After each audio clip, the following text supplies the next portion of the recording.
Hey everyone, I'm the storyteller, and I'm here to help you relax tonight. I know a lot of you use this video to fall asleep, so before we start, make sure to like the video and subscribe to the channel. Also, tell me in the comments, where are you from and what time is it there? Now get comfortable, take a deep breath, and just relax. The night walk to Casey's house. At 15, life seemed simple and safe in our upper-class neighborhood.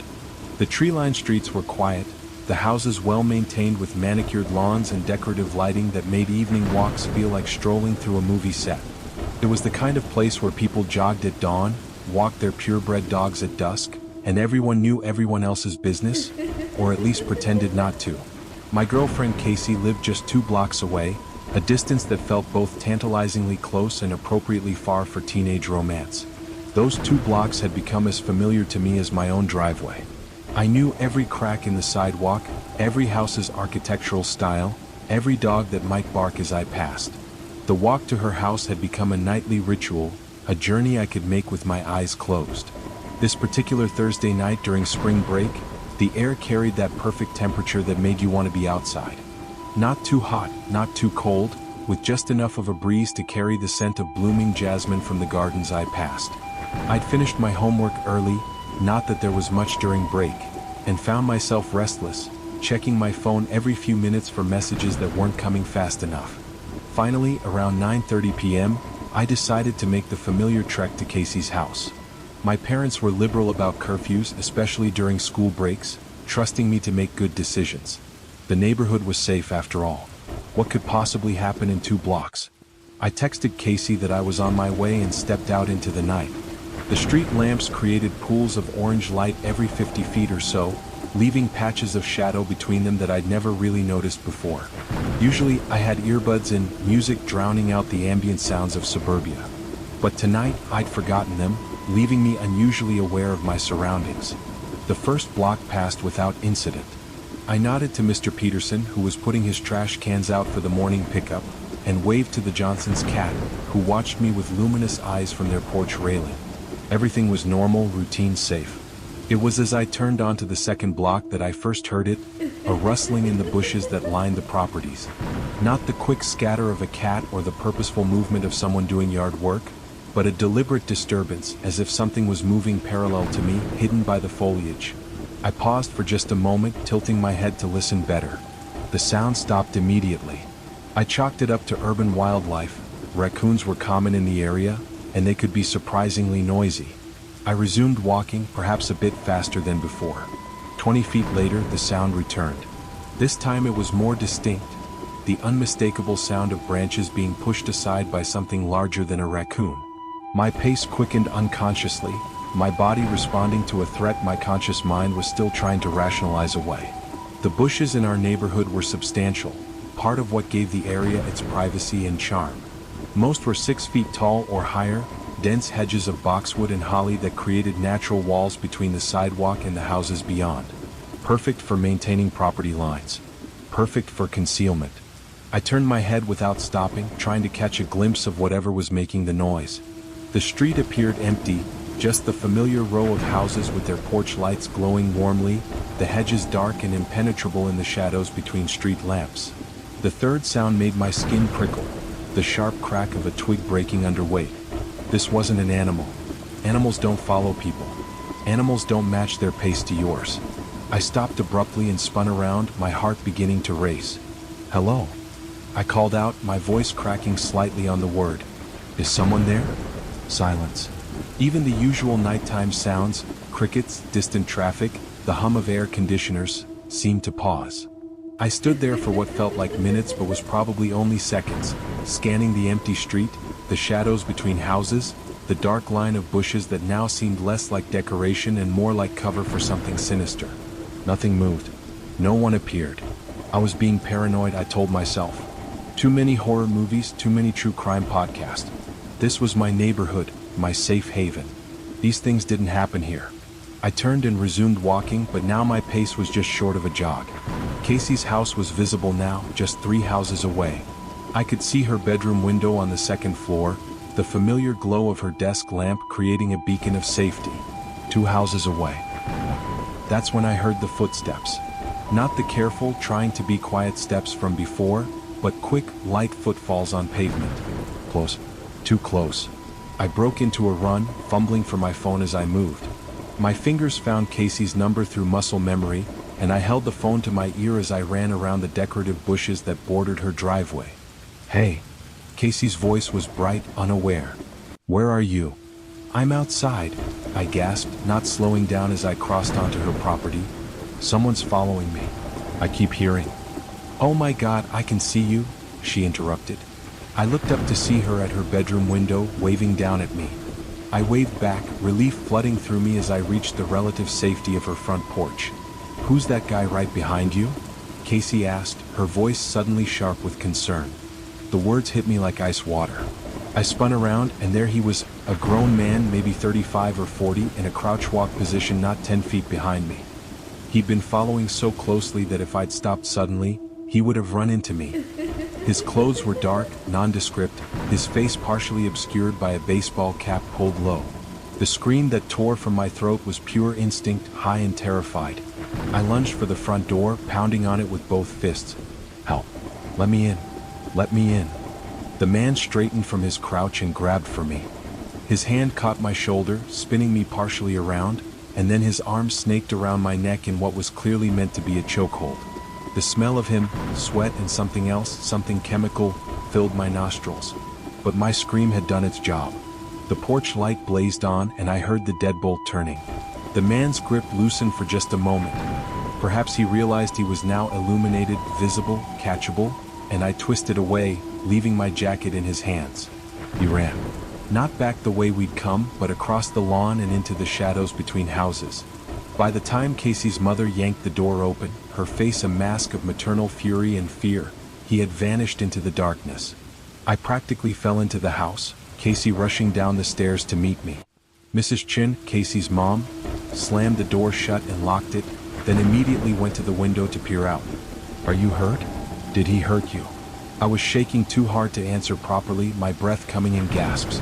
Casey wrapped her arms around me while her mother called 911, her voice calm and clear as she reported the incident. "Yes, a man just attacked a teenage boy on our property. He ran toward the Riverside development. Yes, we're all safe inside now." The police response was swift, 3 cars converging on the neighborhood within minutes. They took my statement, examined my jacket which the man had dropped on the lawn, and began canvassing the area. Mrs. Chin insisted on calling my parents, who arrived white-faced and terrified. The man was never caught. The police increased patrols in our neighborhood for weeks afterward, and several families installed security cameras. The incident made the local news, warning residents to be vigilant. But for me, the damage was done. Those 2 blocks to Casey's house were never the same. My parents drove me after that, or I only visited during daylight hours. The familiar streets of my childhood had revealed their darker potential.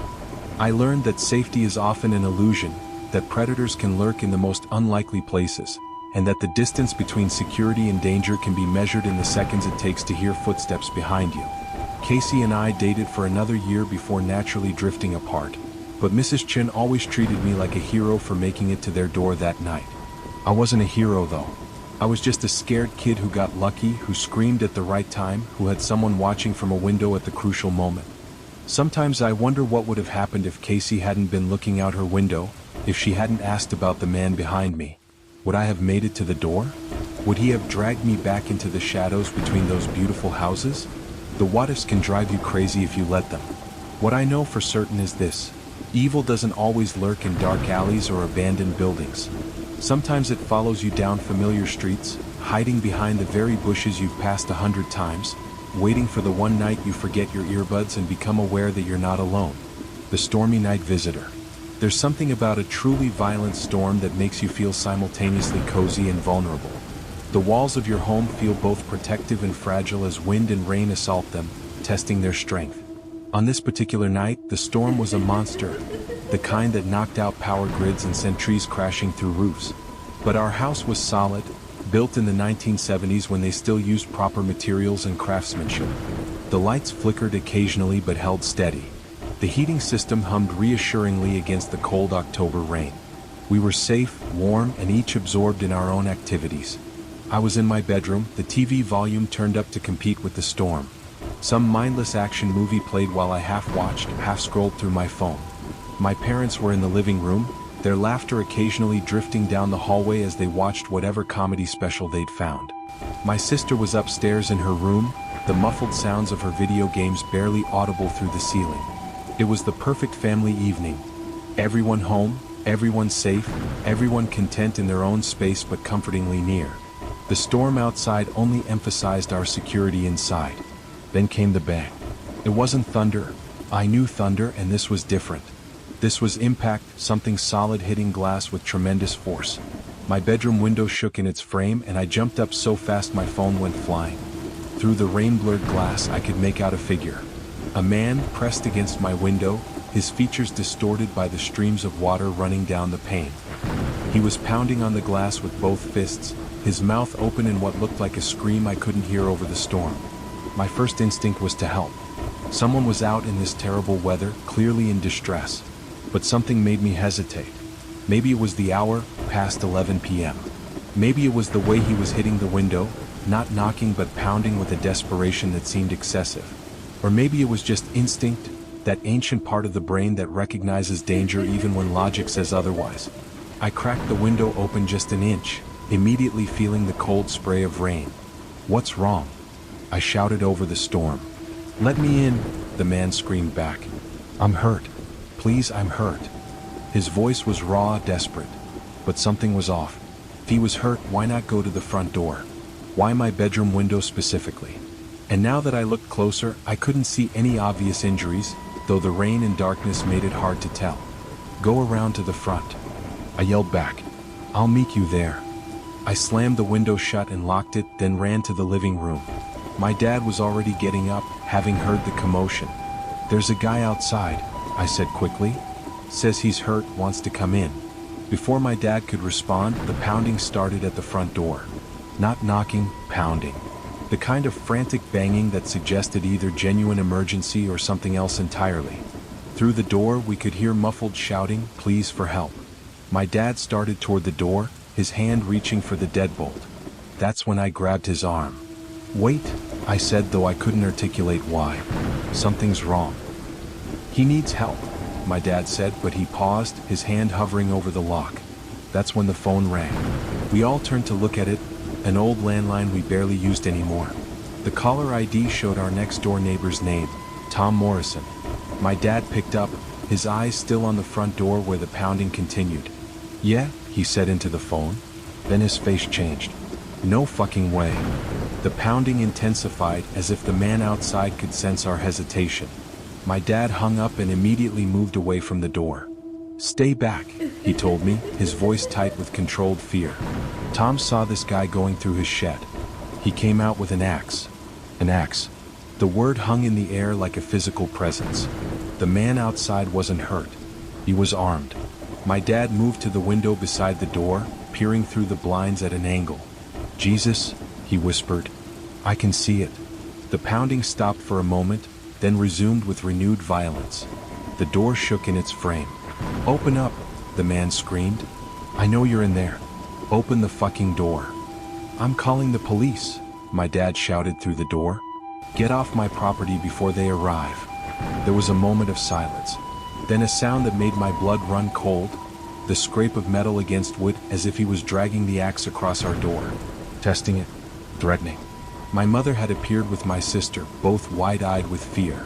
Dad was on the phone with 911, giving our address, describing the situation with remarkable calm. I stood frozen, staring at the door, imagining it splintering under axe blows like in some horror movie.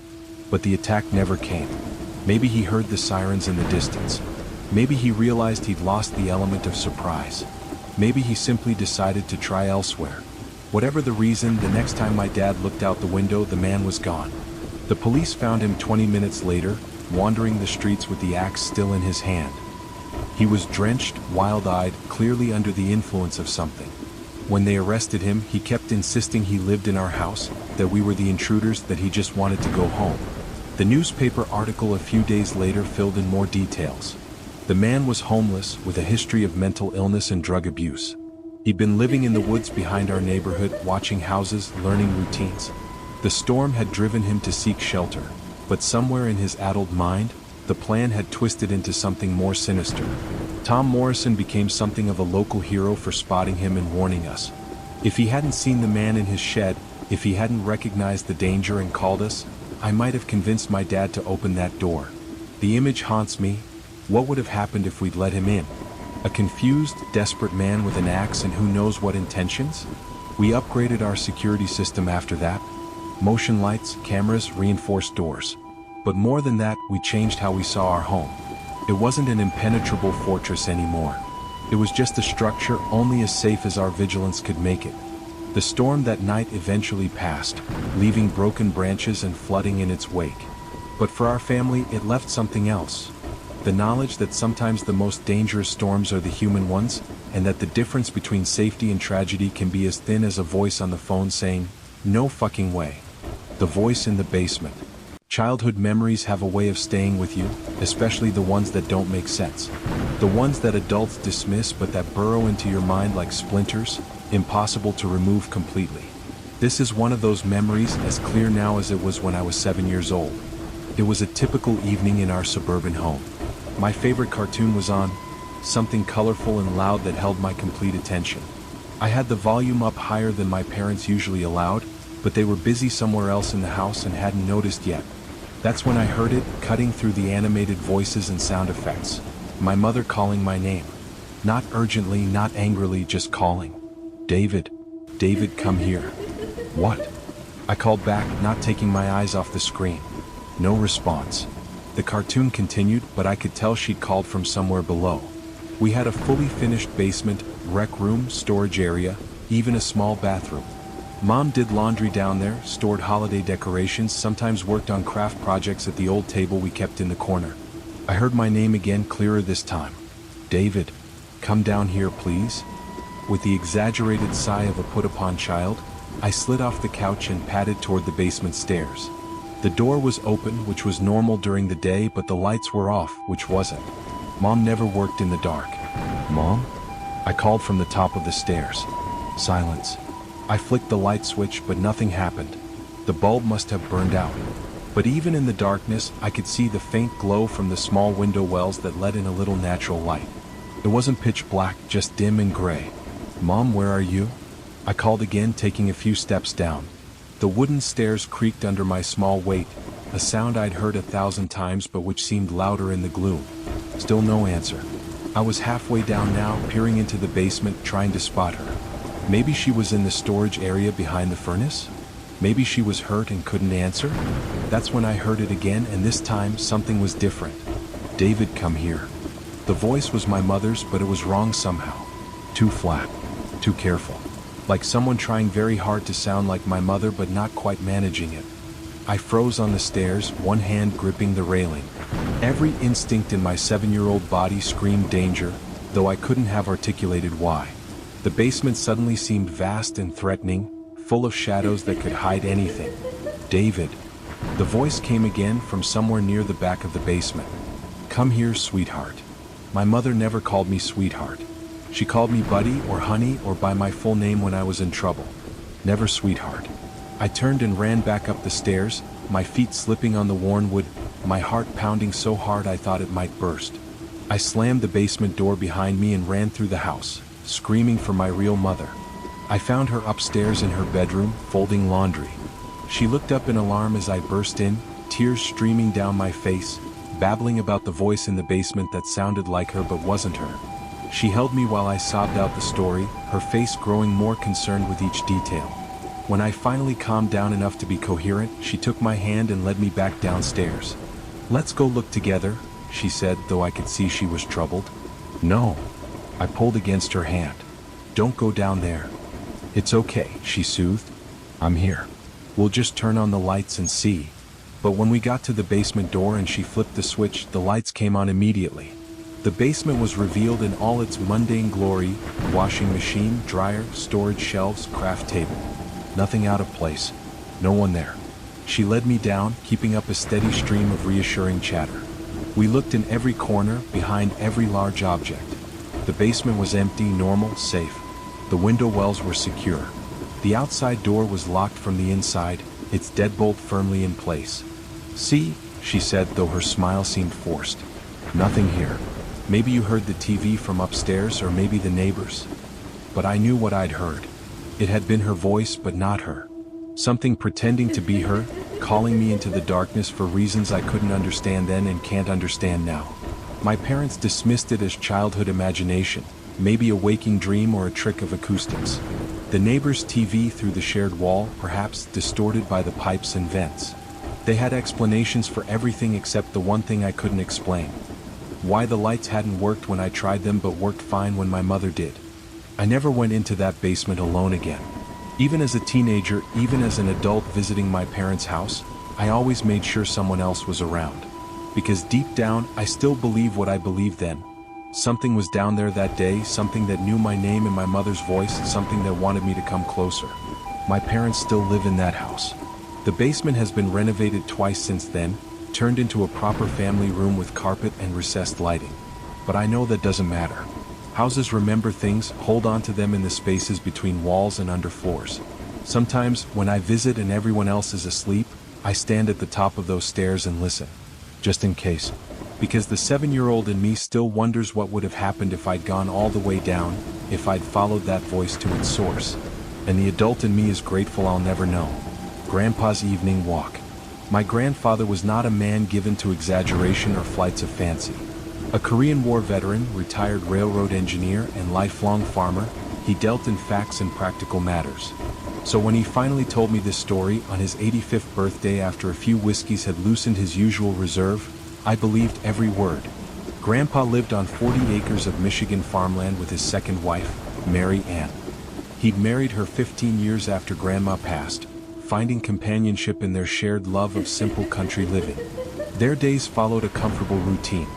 Mary Ann walked their Boston Terrier, Sherry, in the crisp mornings, while Grandpa took the evening shift, usually around sunset when the day's work was done. Sherry was a character, named after Grandpa's childhood friend who died in Korea. The little dog had more personality than seemed possible in such a small frame, barking at everything from butterflies to delivery trucks with equal enthusiasm. She was especially reactive to strangers, which made her a decent, if tiny, watchdog. The dirt path where they walked ran along the edge of their property, following the tree line of the old-growth forest that had stood since before Michigan was a state. It was a peaceful route, about a mile round trip, just enough to tire out Sherry and give Grandpa time to think about the day. On this particular evening in late September, the sun was painting the sky in shades of orange and purple. The air had that autumn clarity that made sounds carry further than usual. Leaves crunched under Grandpa's boots as he walked, Sherry trotting ahead on her retractable leash, stopping every few feet to investigate some fascinating smell. They were about halfway along the path when they encountered another walker coming from the opposite direction. Not unusual. The path was technically on Grandpa's property, but he'd never minded neighbors using it. What was unusual was the person's appearance. A tall figure in a heavy hooded coat despite the mild evening, hood pulled up so far it obscured their face completely. Sherry immediately went into defensive mode, barking and straining against her leash. Grandpa had to plant his feet to keep her from charging at the stranger. "Easy, girl," he said, reeling in the leash. He nodded at the hooded figure and offered his customary greeting. "Evening." The stranger passed without acknowledging him. Not a word, not a nod, not even a glance in their direction. Just walked by as if Grandpa and Sherry didn't exist. "Friendly sort," Grandpa muttered, continuing on his way. But Sherry kept looking back, growling low in her throat, hackles raised. Every few steps, she'd turn and bark in the direction the stranger had gone. "What's got into you?" Grandpa asked, tugging gently on the leash. But as they continued walking, he found himself glancing back too. There was something unsettling about the encounter, though he couldn't put his finger on what.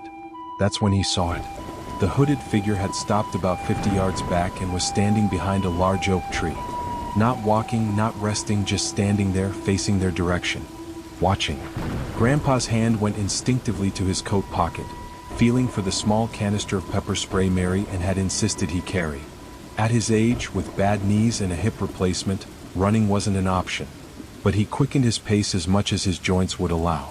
The path curved ahead, temporarily blocking the view behind them. When they rounded the bend and Grandpa looked back again, the figure was closer. Much closer. Maybe 25 yards now, no longer bothering to hide behind trees. "Come on, Sherry," Grandpa said, his voice tight. The house was still a quarter-mile away. His heart was pounding, not from exertion but from the primal recognition of being hunted. He heard it then, footsteps on the leaf-strewn path behind them. Not casual walking pace but quick, purposeful steps. Getting closer. Grandpa's military training kicked in. He couldn't run but he could make a stand. He stopped abruptly and turned to face the threat. The hooded figure was less than 10 feet away, having closed the distance with frightening speed. This close, Grandpa could see under the hood, a pale face, wild eyes, and what looked like days of stubble. The man's hands were out of his pockets now, clenched into fists. "That's close enough," Grandpa said, his voice carrying the authority of someone who'd given orders in combat. His hand was on the pepper spray now, though he hadn't pulled it out yet. The man took another step forward. What happened next was pure instinct. Grandpa felt the gloved hand reach for his face, smelled the sour odor of unwashed clothes and body, felt the strength in the grip that caught his jaw. The pepper spray was in his hand without conscious thought, spraying in a wide arc that caught the attacker full in the face. The scream was inhuman, a howl of pain and rage. The man released Grandpa and staggered backward, hands clawing at his eyes. Grandpa didn't wait to see what would happen next. He sprayed again and again, emptying the entire canister while backing away. Sherry was in full attack mode now, darting in to bite at the man's ankles, her tiny teeth probably not doing much damage but adding to his disorientation. The combination of pepper spray and angry Boston Terrier was enough. The attacker turned and crashed into the woods, still howling, leaving Grandpa and Sherry alone on the path. Grandpa made it home in record time, adrenaline overcoming his physical limitations. Marian was waiting on the porch, alerted by Sherry's continued barking. She took one look at Grandpa's face and ran inside to call 911. The police searched the woods but found no one.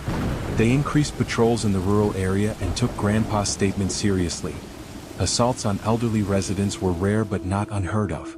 They never caught the man, though there were a few reports of a disheveled stranger seen in the area over the following days. Grandpa changed his routine after that. Evening walks became morning walks with Mary Ann. He carried a larger canister of pepper spray and added a police whistle to his defensive arsenal. Sherry seemed to approve of the changes, though she still barked extra loud whenever they passed that particular oak tree. "I've faced enemy soldiers," Grandpa told me as he finished the story. "I've been shot at, mortared, nearly frozen to death in a foxhole. But there was something about that man, that situation. When you're young, you fight because you have to. When you're old, you fight because you know exactly what you have to lose." He passed away 2 years after telling me this story, peacefully in his sleep with Mary Ann beside him. At his funeral, I noticed she still carried pepper spray in her purse, and when we buried him, she slipped a small canister into his jacket pocket. "Just in case," she whispered, and I understood. Some fears follow you even beyond the grave, and sometimes the best comfort is knowing you're still prepared to fight. The Crips house. Growing up in certain neighborhoods in California meant understanding unspoken rules. You learned which streets to avoid, which colors not to wear, which houses to never approach. In our part of Los Angeles, everyone knew the Crips' presence wasn't just rumors or graffiti. It was a daily reality that shaped how we lived our lives. I was 12, just old enough to have freedom but not old enough to fully grasp danger. My best friend Stevie D lived 2 doors down, and we'd been inseparable since kindergarten. We were typical kids in an atypical environment, finding adventure wherever we could while our parents worked long hours to keep us in a neighborhood that was supposed to be improving. The abandoned house on Crenshaw had been empty for as long as anyone could remember. Paint peeled from its walls like diseased skin, windows were boarded up with plywood that had weathered to gray, and the yard was a tangle of weeds that reached waist-high. Everyone had theories about why it never sold: foundation problems, legal disputes, bad karma from some long-ago tragedy. For kids like us, it was irresistible. It was a humid Friday evening when Stevie D and I decided to finally check it out. We'd ridden our bikes past it hundreds of times, daring each other to go closer, making up stories about what might be inside. But tonight felt different. Maybe it was the bravado of being 12, or maybe it was just boredom, but we finally stopped our bikes at the crumbling curb. "Look," Stevie said, pointing at one of the front windows. The plywood had been pulled away from one corner, revealing dirty glass underneath. I leaned my bike against the dead palm tree in the front yard and walked closer. Through the grime, I could see something pale pressed against the glass. As my eyes adjusted, the shape resolved into a face, eyes open, mouth slightly agape, perfectly still. "Someone's in there," I whispered, though even as I said it, something felt wrong. The face was too still, too pale, like a mannequin in a store window. We stared longer than we should have, mesmerized by the grotesque display. The face never moved, never blinked. No breath fogged the glass from the inside. It had to be fake, a Halloween decoration someone had placed there as a joke. Had to be. "Let's go inside," Stevie D said, his voice carrying that forced bravado 12-year-old boys use to mask fear. "Check it out up close." Every rational part of my brain screamed no, but peer pressure and curiosity won. We hid our bikes behind an overgrown bird of paradise plant and crept around to the back of the house. The backyard was even more neglected than the front. A concrete patio cracked and lifted by tree roots, a pool filled with black water and debris, sliding glass doors clouded with age. One of the doors was open. Not broken, not forced, just standing open about a foot, like an invitation. We exchanged glances. This was our last chance to leave, to get on our bikes and go home to our video games and normal 12-year-old lives. Instead, we stepped through the gap into darkness. The smell hit first, something organic and wrong, like meat left in the sun. Underneath it was another odor, chemical and sharp. The combination made my stomach turn, but we pressed on, using the dim light from the open door to navigate. The house's layout was typical for the neighborhood. Living room flowing into dining room, kitchen beyond that. But everything was wrong. Furniture sat covered in dust and what looked like dark stains. Graffiti covered the walls, not random tags but deliberate messages we were too young to fully understand. We made our way to the living room, toward the window where we'd seen the face. My heart was pounding so hard I was sure Stevie could hear it. The room was darker than the rest of the house. Curtains drawn except for the one window where the plywood had been removed. On the windowsill sat the head. Not a mannequin. Not a decoration. A human head, severed at the neck, positioned to stare out at the street. The skin was waxy and discolored, the eyes clouded but still somehow seeming to watch. Dark fluid had pooled on the windowsill and dripped down the wall. I dropped the head without meaning to. My hand simply stopped working. It hit the floor with a wet sound that I can still hear in nightmares. More fluid leaked out, black in the dim light, spreading across the dusty floorboards. That's when we heard the creaking from above. Footsteps, slow and deliberate, crossing the ceiling. Whoever had put the head there was still in the house. We ran. No discussion, no bravado, just pure 12-year-old terror propelling us toward the back door. Behind us, the footsteps quickened, moving toward the stairs. We burst through the sliding door, grabbed our bikes, and pedaled harder than we ever had in our lives. We didn't stop until we reached Stevie's house, where we collapsed on his front lawn, gasping and crying. His mother found us there and eventually got enough coherent words out of us to call the police. The news spread through the neighborhood like wildfire. The head belonged to Marcus Thompson, a 19-year-old who'd been reported missing a week earlier. He tried to sell drugs in Crips territory without permission, the ultimate disrespect in gang hierarchy. The head was a message, left in a place where everyone would eventually see it, understand it, fear it. Police found evidence that multiple people had been in the house recently, but no arrests were made. Nobody talked to cops in our neighborhood, not about gang business. The house was eventually demolished, the lot left empty as if the ground itself was cursed. Continue from here, ChatGPT said. But the emptiness didn't erase the memory. For months afterward, none of us, me, Stevie, or Darren, could sleep through the night. Any sudden sound made us jump. That wet thud haunted our dreams, and the footsteps above us played like a broken record in our heads. We stopped riding our bikes past that block. We took the long way to school, even if it added 20 minutes. The neighborhood tried to pretend everything had gone back to normal, but the lot sat there like a scar, untouched, unloved, avoided. We'd see people cross the street rather than walk past it, like the cursed ground might reach out and pull them in. Rumors swirled. People said they saw figures standing there at night, unmoving shadows watching from where the front porch used to be. Others swore they heard whispering coming from the lot when the wind passed through. But the worst came about 3 months after the incident. Darren started acting strange. At first, we thought it was just stress. He'd always been the sensitive one, always the first to cry at scary movies, the one who begged to leave the haunted house during Halloween carnivals. But this was different. He stopped coming to school. Wouldn't answer our calls. Stevie and I biked to his place one Saturday to check on him. His mom looked exhausted. Dark circles under her eyes, hair in a messy bun like she hadn't slept properly in weeks. "He's not, well," she said, voice barely above a whisper. "He talks about the house. Says he sees Marcus." Stevie and I exchanged a look. She let us in and we crept upstairs. Darren was sitting cross-legged on his bed, facing the window that overlooked the empty lot. "He comes back," Darren said, still staring outside. "Every night. Just his head, rolling around the dirt. Sometimes he talks. Tells me who did it. Tells me they're gonna come back."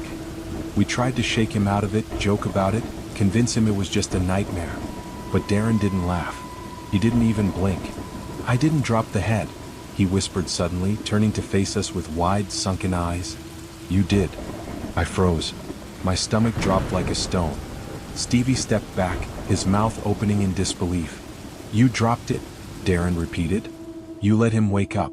We left in silence, more disturbed than we wanted to admit. On the way home, Stevie said what I was already thinking. We didn't tell anyone what happened after we ran. About the voice. Because we had heard it.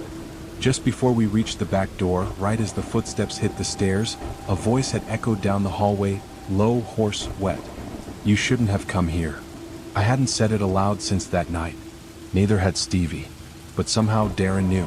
The nightmares got worse. I'd wake up drenched in sweat, convinced someone was walking across my ceiling. Sometimes I'd hear the creak of floorboards that didn't exist in my one-story house. Once, I found muddy footprints leading from my window to my bed. My parents thought it was a prank. I knew better. Then, on the 6-month mark, Darren disappeared. His mom said he'd gone out for air. Never came back. They searched everywhere. His picture went up on telephone poles and store windows, even made the evening news. But Stevie and I didn't join the search parties. We already knew where he'd gone. Back to the lot. We rode there one last time, late at night, against every warning our parents had ever given us. Flashlights in our shaking hands, hearts pounding. We crossed the broken sidewalk and stepped onto the cursed ground. The air was different here. Heavier. There was no wind, no sound, just the quiet hum of distant traffic and the buzzing in our ears. "Darren?" Stevie called out, voice trembling. Nothing. Then, just like before, the creak of a floorboard. Except there was no floor. Just dirt. But we heard it again. Creak, creak, creak. And then, impossibly, footsteps above us. We looked up, and for the briefest moment we saw it. The outline of the house. Just a faint shimmer in the air. A 2-story ghost, flickering in and out like bad reception.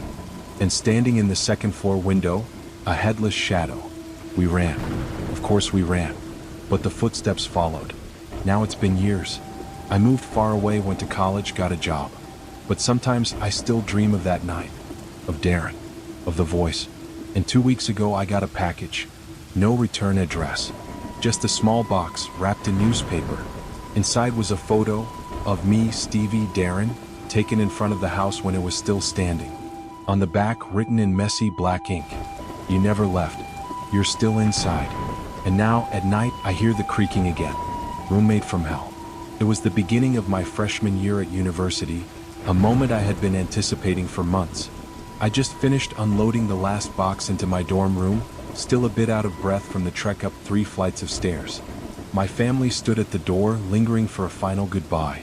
My mom gave me that extra long hug, the kind where she buried her face into my shoulder and whispered, "Be safe, okay?" My dad gave me the usual pat on the back, and my younger sister rolled her eyes as she mumbled something like, "Don't forget to call us," or whatever. After they left, a strange silence settled into the room. I sat on my bed, looking around at the half-decorated walls and unopened suitcases, trying to picture what the next few months of my life were going to look like. I wondered who my roommate would be. I hoped for someone laid back, easy to get along with, maybe even someone I'd become close friends with.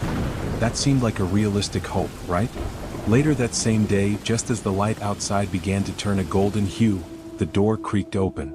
My roommate had finally arrived. Right from the very first moment, I knew something was off. He was tall and lanky, with a pale, almost sickly complexion, as if he hadn't seen sunlight in years. His clothes hung awkwardly on his frame, oversized cargo pants and a faded hoodie with sleeves too long for his arms. He walked in slowly, no greeting, no acknowledgement, just a stiff glance in my direction. I stood up, putting on my best friendly smile. "Hey, I'm Dan," I said, extending my hand toward him. He looked down at it as if I'd offered him a dead rat. There was a pause, an awkward silence so thick you could feel it pressing against your chest. Then finally he gave a strange little laugh, more like a breathy wheeze, and muttered, "Oh," before reaching out and giving me the limpest, most lifeless handshake I've ever received. You know the type, clammy, soft, like shaking hands with a cold sponge. What's your name?" I asked after the handshake ended. "Dale," he said flatly, his voice nearly a whisper. I tried to make some small talk, asked him where he was from, what major he was in, what music he liked, just anything to get a conversation going. But his replies were painfully short. Yes. No, I guess. And every now and then an awkward smile or a weird chuckle that didn't match anything I'd said. Within minutes, it was clear we had nothing to talk about. Soon we were both sitting in silence, each on our respective beds with laptops open, pretending to be busy. I couldn't concentrate. Something about the entire exchange left a knot in my stomach. Dale wasn't just awkward, there was something deeply unsettling about him. I made a mental note to talk to the RA and see if I could switch rooms. I met a few people on my floor later that day and they seemed cool. That gave me some hope. At least I wouldn't be totally isolated. After a walk around campus and dinner at the student union, I returned to the dorm to find Dale in exactly the same position I left him, sitting on his bed, staring at his laptop screen, the glow casting shadows across his eerily expressionless face. "Hey, what's up, Dale?" I asked, trying again. No response. Not surprised, I turned off the lamp on my side and got into bed. I didn't fall asleep right away. Dale stayed on his laptop well into the night, clicking away, scrolling, watching who knows what. It wasn't until around 3 a.m. that he finally closed it. The room fell silent, and within minutes I finally dozed off. But my sleep didn't last long. Maybe an hour later I woke up, confused. Something was different. The blinds, which I remembered closing, were now open, letting in the moonlight. And in that faint silver glow, I saw Dale sitting upright on the edge of his bed, completely still, staring at me. I sat up, heart pounding. "Dale, what the hell are you doing?" He didn't flinch. He whispered back, "Sorry?" Then he laid back down and turned away from me. I didn't sleep much after that. The next morning, Dale was gone before I woke up. It was Saturday, orientation day. Campus was buzzing with activity. As I walked with my orientation group through the gardens, I heard some students ahead whispering and pointing. "What is that guy doing?" one of them asked, stifling a laugh. I followed their gaze. My stomach dropped. It was Dale. He was crouched behind a cluster of bushes, rubbing the bark of a tree with both hands like he was trying to absorb something from it. His face was blank, eyes wide and unfocused. I said nothing. I didn't want to be associated with him. But the two students overheard me mutter, "That's my roommate," under my breath. They gave me awkward smiles, one of them saying, "Oh, sorry man." We shared a weird laugh, not because it was funny but because we didn't know what else to do.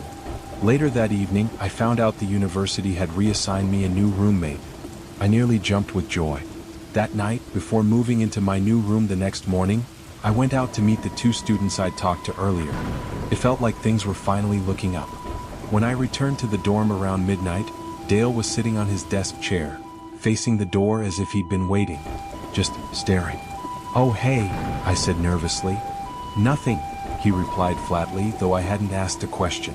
I sat down and opened my laptop, and immediately noticed something was wrong. My emails were all opened, including ones I hadn't even read yet. Personal folders had been accessed, some that I hadn't touched in weeks. My stomach turned. "Dale, did you go through my computer?" He didn't miss a beat. "No," he said, loudly, defensively, before I even finished the question. It was obvious. He'd been snooping. I didn't push it. I just wanted to get through the night. I pulled out my pajamas but noticed my clothes had clearly been moved around. Some folded differently, shirts out of order. He'd gone through my stuff too. I was almost out of there, so I said nothing. That night, I woke up to the sound of a zipper. It was dark, but I could make out Dale crouched over my duffel bag on the floor, rummaging through it. I turned the lamp on and sat up sharply. "What are you doing?" I snapped. Dale jumped. "I thought you had my toothbrush," he said, eyes darting around. It was the first time he'd shown any sort of improvisation. Still, I didn't buy it. I stayed awake the rest of the night, clutching my phone and watching him from the corner of my eye. The next day, I moved into my new room and met my new roommate. He wasn't exactly a social butterfly, but compared to Dale, he was a godsend. We actually talked, shared music, laughed at stupid memes, and bonded over our mutual relief at surviving the chaos of the first week. That Sunday night, everything seemed peaceful. I finally felt like I could relax. But peace doesn't always last. The roommate from hell. It was August, and the excitement of starting my freshman year at university was almost overwhelming. I had spent the entire summer imagining what college would be like. The parties, the freedom, the intellectual discussions that would stretch late into the night. My parents had driven me to campus earlier that morning, and after what felt like hours of unpacking boxes and setting up my half of the dorm room, they finally said their goodbyes. I remember standing in the doorway watching their car disappear around the corner, feeling that mix of excitement and terror that comes with being truly on your own for the first time. My room was in one of the older dormitories on campus, a brick building that had housed students for decades.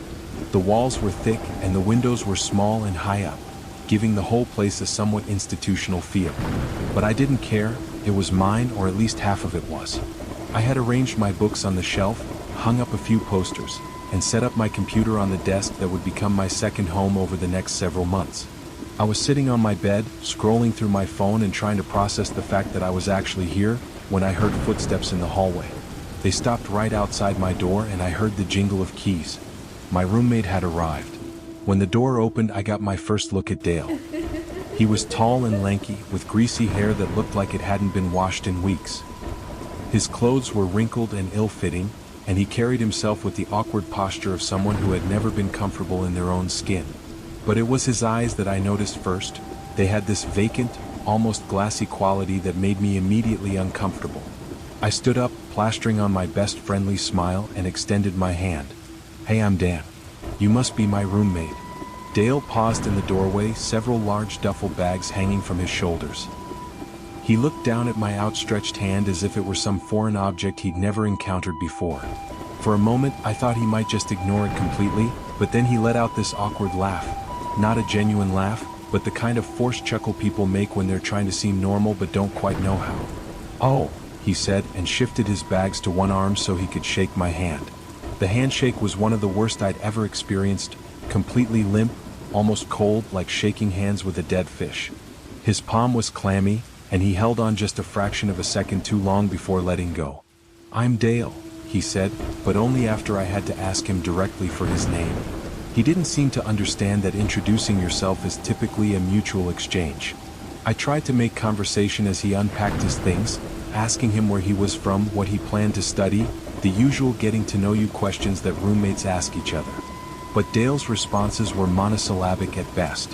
"Yeah. No. Maybe."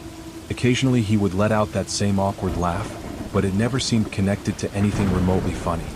Within 30 minutes, we had both retreated to our respective beds with our laptops, and the room fell into an uncomfortable silence. I kept glancing over at Dale, hoping he might initiate some kind of conversation, but he seemed completely absorbed in whatever he was doing on his computer. The screen was angled away from me, so I couldn't see what had captured his attention so completely. I was already mentally composing the email I would send to the housing office, requesting a roommate change. Anyone would be better than this, I thought. I had visions of fun roommate bonding experiences, late-night conversations about life and philosophy, maybe even double dates. Instead, I got Dale. That first evening, I decided to explore the campus and try to meet some of the other students on my floor. The building was buzzing with activity, parents helping their kids move in, students introducing themselves in the hallways, the general excitement that comes with the start of a new school year. I met several people who seemed friendly and normal, and I began to feel hopeful that even if my roommate situation was less than ideal, I could still have a good college experience. When I returned to my room around 9:30, Dale was sitting in exactly the same position I had left him in, hunched over his laptop, completely motionless except for his fingers moving across the keyboard. I tried greeting him again, but he didn't even acknowledge my presence. I figured he was probably just focused on something important, maybe course registration or setting up his email account. I was tired from the long day of moving and meeting people, so I decided to go to bed early. I turned off my desk lamp and settled into my unfamiliar bed, trying to adjust to the new sounds and smells of dorm life. But sleep didn't come easily. Dale was still on his laptop, and while he was being quiet, there was something about his presence that kept me on edge. I must have dozed off at some point because I was startled awake by the sound of Dale's laptop finally closing. I glanced at my phone. It was 3 in the morning. I heard him shuffling around in the darkness, presumably getting ready for bed. I was just starting to drift back to sleep when something made me open my eyes. The blinds in our room had been closed when I went to bed, but now they were open. Moonlight was streaming through the window, illuminating everything in an eerie blue glow. And there, sitting on the edge of his bed, was Dale. He was just sitting there, perfectly still, staring directly at me. The sight was so unsettling that I actually gasped out loud. I sat up in bed, my heart racing, and rubbed my eyes, thinking maybe I was having some kind of weird dream. But no, Dale was definitely there, definitely staring at me with that same vacant expression he'd worn all day. "Dale?" I whispered, my voice hoarse with sleep and confusion. "What the hell are you doing?" He turned his head slightly as if he hadn't realized I was awake. "Sorry," he whispered back and then lay down in his bed. But something about the way he said it, the tone of his voice, made my skin crawl. It wasn't the sorry of someone who had been caught doing something embarrassing. It was the sorry of someone who had been caught doing something they knew was wrong. I lay awake for a long time after that, listening to Dale's breathing and wondering what kind of person I was stuck living with for the next 9 months. The next morning, I woke up to find Dale's bed empty. His laptop was gone, and there was no sign that he had ever been there except for the unmade bed and the lingering smell of unwashed clothes. I felt a sense of relief. Maybe he had decided to transfer to a different room, or maybe he had just gone home. Either way, I was grateful for the privacy. It was Saturday, which meant orientation activities were in full swing across campus. I joined up with a group of other freshmen, and we spent the morning touring the campus, learning about different clubs and organizations, and getting a feel for college life. It was everything I had hoped it would be: exciting, social, and full of possibilities. During one part of the tour, we were walking through the campus gardens when I heard a couple of students ahead of me talking in hushed, confused tones. "What is that kid doing in there?" one of them asked, pointing toward a cluster of bushes near the edge of the garden. I looked in the direction they were pointing and my heart sank. There, sitting cross-legged in the dirt behind a patch of ornamental shrubs, was Dale. He had his back to the path, and he was rubbing his hands along the bark of a small tree, moving his fingers in slow, deliberate circles. His head was tilted to one side as if he were listening to something only he could hear. The sight was so bizarre that even the orientation leader, a perky upperclassman who had been maintaining a steady stream of cheerful commentary, fell silent. She seemed unsure whether to address the situation or pretend she hadn't seen it. Ultimately, she chose to keep walking, but I could see her glancing back nervously over her shoulder. I found myself walking faster to catch up with the 2 students who had first noticed Dale's strange behavior. "That's actually my roommate," I said, trying to sound casual about it. They both turned to look at me with expressions of sympathy and barely concealed amusement. "Oh man, I'm sorry," one of them said.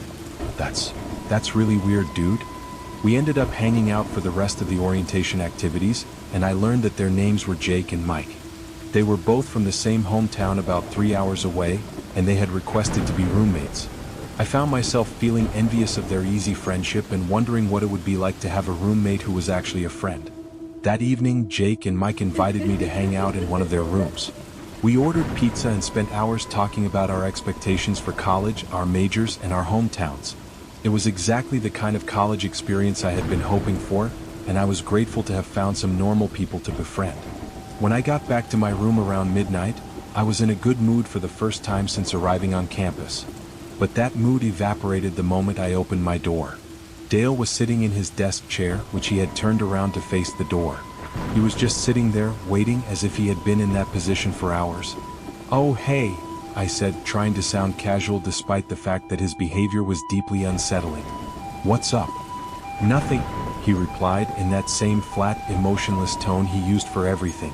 I sat down on my bed and opened my laptop, planning to check my email and maybe chat with some friends from home. But as soon as I logged in, I noticed something that made my blood run cold. All of my emails had been opened.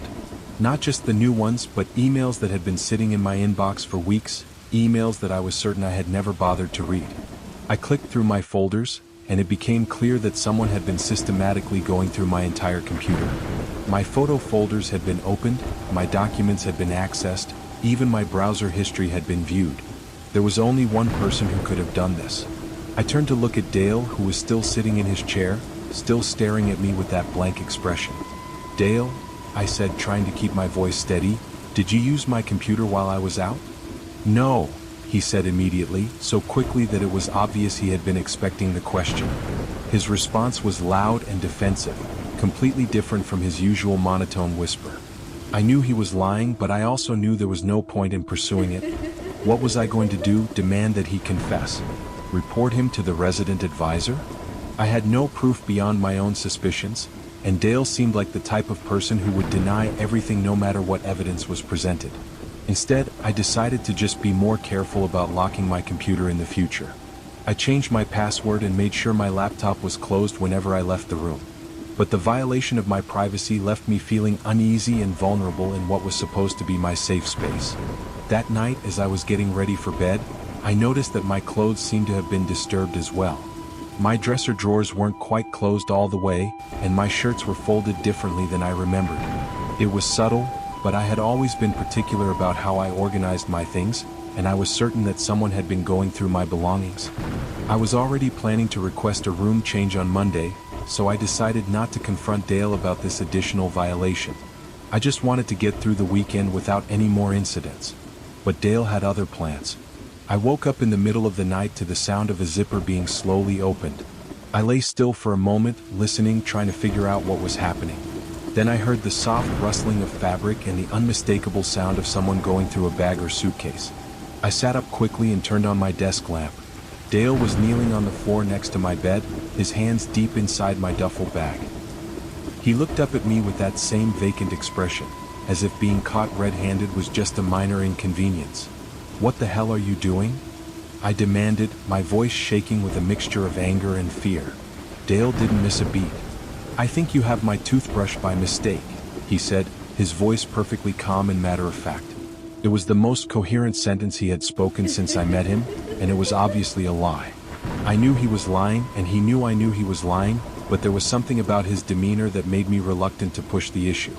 There was something not quite right about Dale, something that went beyond simple social awkwardness. I had the distinct feeling that confronting him too aggressively might provoke a reaction I wasn't prepared to handle. Just get out of my stuff," I said, trying to sound authoritative but not aggressive. "Please." Dale stood up slowly, brushing off his knees. "Sorry," he said, and went back to his own bed as if nothing had happened. I spent the rest of the night lying awake, my senses hyper-alert to every sound and movement in the room. I was counting down the hours until Monday morning, when I could march into the housing office and demand an immediate room change. Fortunately, when Monday came, I learned that the housing office had already found me a new roommate in the same building. The process was surprisingly smooth. Apparently, room changes were common during the first few weeks of school, and they had a system in place to handle them quickly. My new roommate was a guy named Chris, and while he wasn't the most outgoing person in the world, he was light years better than Dale. He was studying engineering, had a normal sense of humor, and most importantly, he respected personal boundaries. We got along well from the start, and I began to feel like my college experience was back on track. But Dale wasn't quite done with me yet. On my third night in the new room, I woke up to a strange noise. It was a soft, rhythmic clicking sound, like someone tapping a pen against a desk. At first, I thought it might be Chris doing something on his computer, but when I looked over, he was clearly asleep. The clicking continued, coming from somewhere outside our room. I lay there listening, trying to identify the source of the sound. It wasn't constant. There would be 2 or 3 clicks, then silence for 30 seconds or so, then 2 or 3 more clicks. Finally, curiosity got the better of me. I got up quietly and walked over to the door. Our room had a peephole, and I could see into the common area because of the night light that was always left on.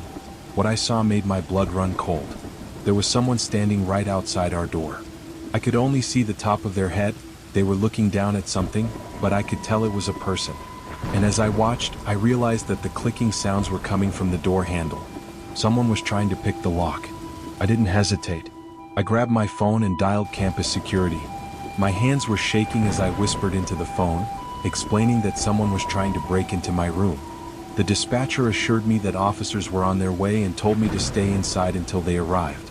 It felt like hours, but it was probably only about 5 minutes before I heard footsteps and voices in the hallway. I looked through the peephole again and saw 2 campus police officers in the common area. One of them was holding someone in handcuffs. It was Dale. When I opened the door, one of the officers asked me if I knew the person they had apprehended. I told them the whole story, about how Dale had been my roommate, how he had gone through my personal belongings, and how I had switched rooms to get away from him. The officers exchanged glances, and I could tell this wasn't the first time they had dealt with Dale. They took him away that night and I never saw him again. I heard through the grapevine that he had been suspended for the semester, though I was never told the official reason. Some people said he had been caught breaking into multiple rooms. Others said he had been found with stolen property. I never found out the truth, and honestly, I didn't want to know. The experience with Dale taught me that not everyone who seems merely awkward or socially inept is harmless. There are people out there who are genuinely disturbed, and sometimes you don't realize just how disturbed they are until it's almost too late. I was lucky that I trusted my instincts and got out of that situation before it escalated into something even worse. After my horrifying freshman year experience with Dale, I was determined to make my sophomore year at Binghamton University everything that college was supposed to be. I had found a great group of friends, and we had settled into a comfortable routine of hanging out on weekends, exploring the campus, and enjoying the freedom that comes with being away from home.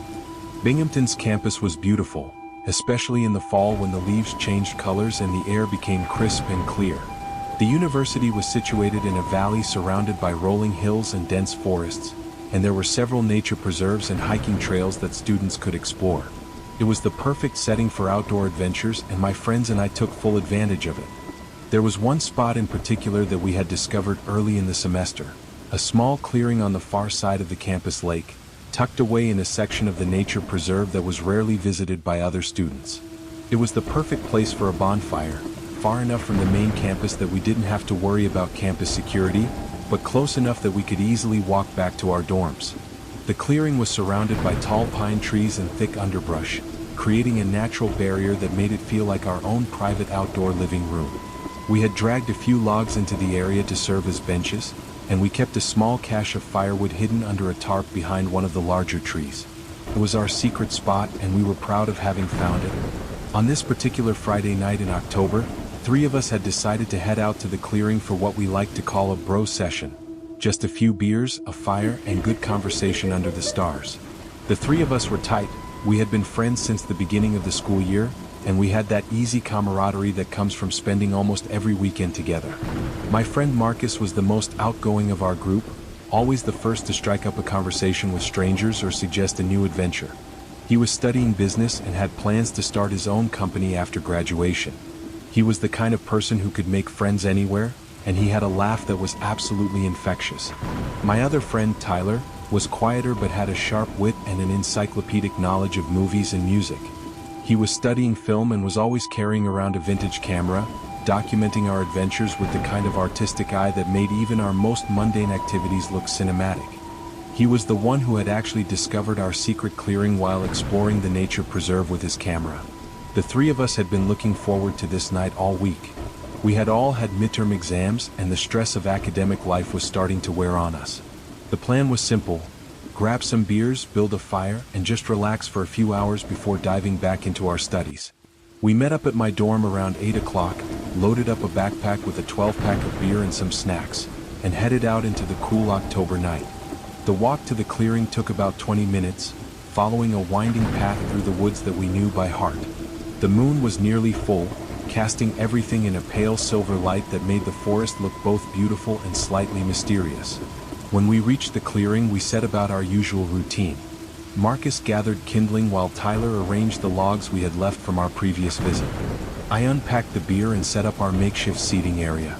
Within 15 minutes, we had a decent fire going and were settled in for the night.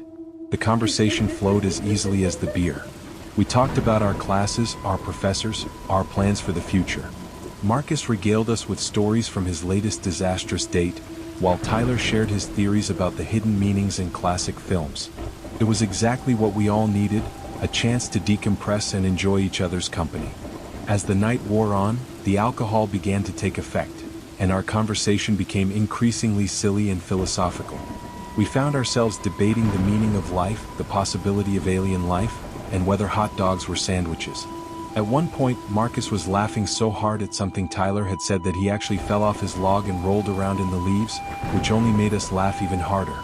It was during one of these fits of laughter that Tyler suddenly went quiet. He held up his hand, signaling for us to be silent, and cocked his head to one side as if he were listening for something. "Shoo," he whispered. "Did you guys hear that?" We all froze, straining to hear whatever had caught Tyler's attention. At first, there was nothing but the crackling of our fire and the distant sound of wind in the trees. But then, faintly, we heard it, the sound of footsteps in the woods. Not the light, quick steps of a small animal, but the deliberate, heavy footfalls of a person moving through the underbrush. Our good mood evaporated instantly. We were all underage, and we knew that campus police sometimes patrolled the nature preserve on weekends, looking for students who were drinking or using drugs. Without saying a word, we began to panic clean our campsite. Marcus grabbed the remaining beers and stuffed them into his backpack, while Tyler and I kicked dirt over the fire to smother it. But as we worked, we continued to hear the footsteps, and they seemed to be getting closer. What was strange was that they didn't sound like the purposeful stride of a security officer making rounds. These footsteps were irregular, stopping and starting, as if whoever was out there was trying to sneak up on us.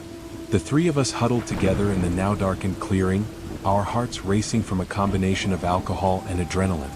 We were all thinking the same thing. This spot was so remote and unknown that it was highly unlikely anyone would just stumble upon it by accident. If someone was out there, they had probably been watching us for a while. "Maybe it's just another student," Marcus whispered, though his voice betrayed his uncertainty. "Then why don't they just come over and say hi?" Tyler replied, his voice barely audible. We sat in silence for several minutes, listening to the sounds of movement in the woods around us. It was impossible to tell exactly where the sounds were coming from. They seemed to be coming from all directions, as if whoever was out there was circling our campsite. The acoustics of the forest made it even more disorienting, with sounds echoing off the trees and seeming to bounce around the clearing. I was starting to feel genuinely frightened. This wasn't the kind of fear that comes from worrying about getting in trouble with campus security. This was the deep, primal fear that comes from feeling hunted by an unknown predator. Every instinct in my body was telling me that we needed to get out of there, but we were frozen by uncertainty and alcohol-impaired judgment. The situation escalated suddenly and dramatically. There was a loud crack as a branch snapped somewhere in the darkness, followed by the sound of something large moving through the underbrush. Then, without warning, a thick tree branch came flying out of the darkness and landed with a heavy thud right in the center of our extinguished fire pit. The impact sent sparks and ash flying in all directions, and all three of us jumped backward, our hearts racing. For a moment, we just stared at the branch, trying to process what had just happened. It was about 3 feet long and as thick as my wrist, not something that could have fallen naturally from that height with that much force. "What the hell was that?" Marcus whispered, his voice shaking. Before anyone could answer, we heard something that made our blood run cold, a low, guttural laugh coming from somewhere in the trees. It wasn't the laugh of someone who found the situation amusing. It was the laugh of someone who was enjoying our fear. That was enough for Marcus. He grabbed his backpack and took off running toward the path that led back to campus, crashing through the underbrush in his haste to get away. Tyler and I looked at each other for a split second, and then we heard another branch snap, this one much closer to our position. "Run," Tyler said, and we both bolted. We had made it maybe 50 yards when we heard Tyler cry out in pain behind me. I turned to see him stumbling, his hand pressed to his face. Another branch had come flying out of the darkness and struck him squarely in the cheek, leaving a long scratch that was already beginning to bleed. I grabbed Tyler's arm and helped him to his feet, and we continued running through the woods toward the road that separated the nature preserve from the main campus.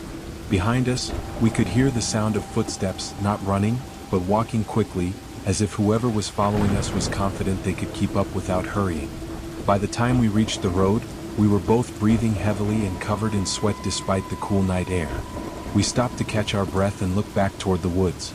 We could see a figure moving between the trees, staying just far enough back that we couldn't make out any details, but close enough that we knew they were still there. We didn't stick around to get a better look. We ran the rest of the way back to the dormitory, taking the steps 2 at a time and not stopping until we were safely inside Marcus's room on the 3rd floor. We found him there, still breathing hard and looking shaken.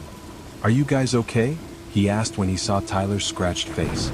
"We're fine," Tyler said, though his voice was still shaky. "What the hell was that about?" We went to Marcus's window, which faced the woods, and looked out toward the nature preserve. There, at the edge of the tree line, we could see a figure pacing back and forth. Every time a car passed on the road, the figure would step back into the shadows, but as soon as the car was gone, they would emerge again. We watched for about 10 minutes, taking turns at the window, trying to figure out who this person was and what they wanted. Eventually, the figure disappeared back into the woods for good, but the experience had left us all thoroughly rattled.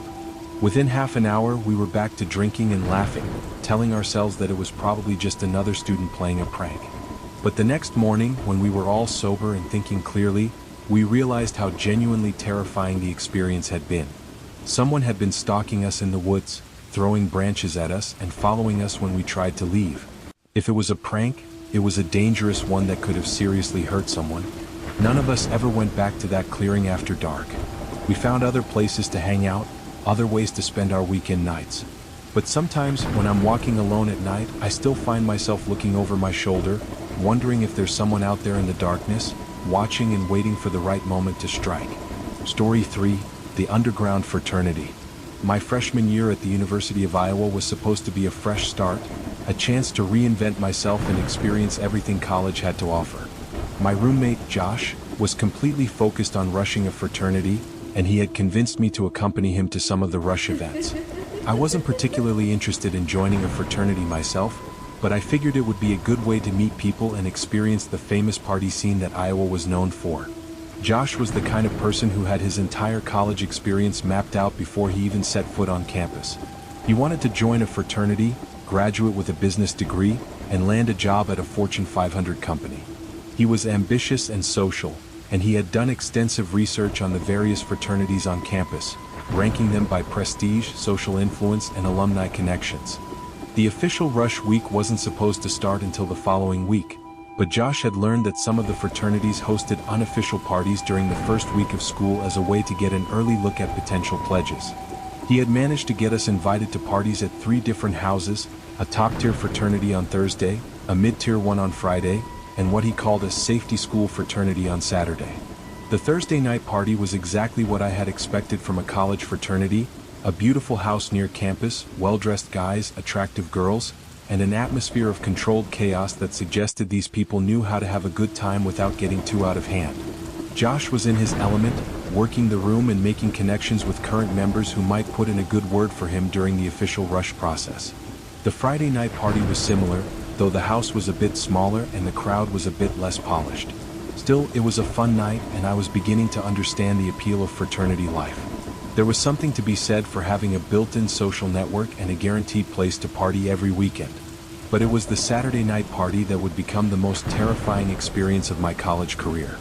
The fraternity Josh had chosen for Saturday was, by his own admission, at the bottom of his list. He had heard that they were desperate for new members and would basically accept anyone who showed up. His plan was to use them as a backup option in case the higher-ranked fraternities didn't offer him a bid. The house was located in a rundown part of town, several miles from campus in an area that looked like it had seen better days. The neighborhood was full of small, cramped houses that were probably built in the 1950s and hadn't been updated since. Most of them looked like they were barely being held together by paint and prayer. When we pulled up to the address Josh had been given, I honestly thought we had made a mistake. The house was a small, 2-story structure with peeling paint and a front yard that was more dirt than grass. The only indication that this was the right place was the loud music coming from inside and the collection of beat-up cars parked along the street. "Are you sure this is it?"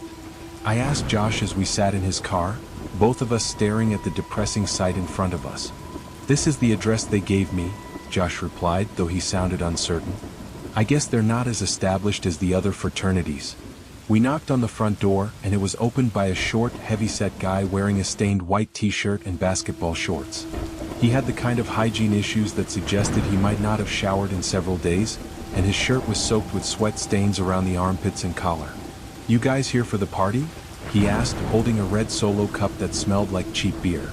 "Yeah, we're here for Rush," Josh said, trying to sound confident despite the obvious disappointment in his voice. Cool, come on in," the guy said, stepping aside to let us enter. The interior of the house was even worse than the exterior. The living room was packed with what looked like about 50 guys, all crammed into a space that was really only meant for about 20 people. The lighting was dim and flickering, giving the whole place an underground, almost seedy atmosphere. The air was thick with the smell of beer, sweat, and something else that I couldn't quite identify but definitely didn't want to. What struck me most about the crowd was the complete absence of women. At the previous two parties, there had been a good mix of guys and girls, creating a fun, social atmosphere. Here, it was just a room full of guys, and not particularly attractive or charismatic guys at that. Most of them looked like they had never been to a party before, and many of them seemed to be struggling with basic social interactions. I tried to give the party a fair chance, moving through the crowd and attempting to strike up conversations with different people. But every interaction was awkward and uncomfortable. The guys I talked to seemed to have no idea how to engage in normal conversation, and many of them gave off a weird, almost predatory vibe that made me want to get away from them as quickly as possible. The beer they were serving was some kind of cheap, watery brew that tasted like it had been watered down even further.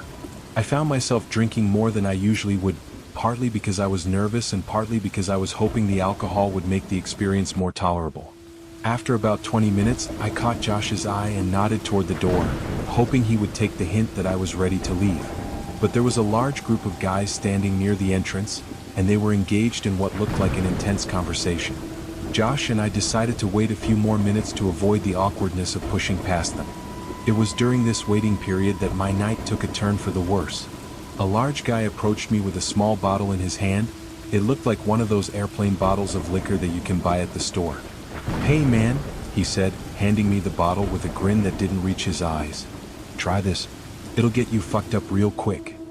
I took the bottle and looked at it. It was unlabeled and the liquid inside was clear. I had no idea what it was, but the guy was standing there watching me expectantly, as if he was waiting for me to drink it right then and there. "Thanks," I said, trying to sound grateful while my instincts were screaming at me that something was wrong. "I'll save it for later." "Nah man, drink it now," he said, his smile becoming more insistent. "It's really good stuff. You'll love it." I felt trapped. The guy was much larger than me, and he was clearly not going to take no for an answer. I looked around for Josh, but he was on the other side of the room, engaged in conversation with a group of guys who looked just as sketchy as everyone else at this party.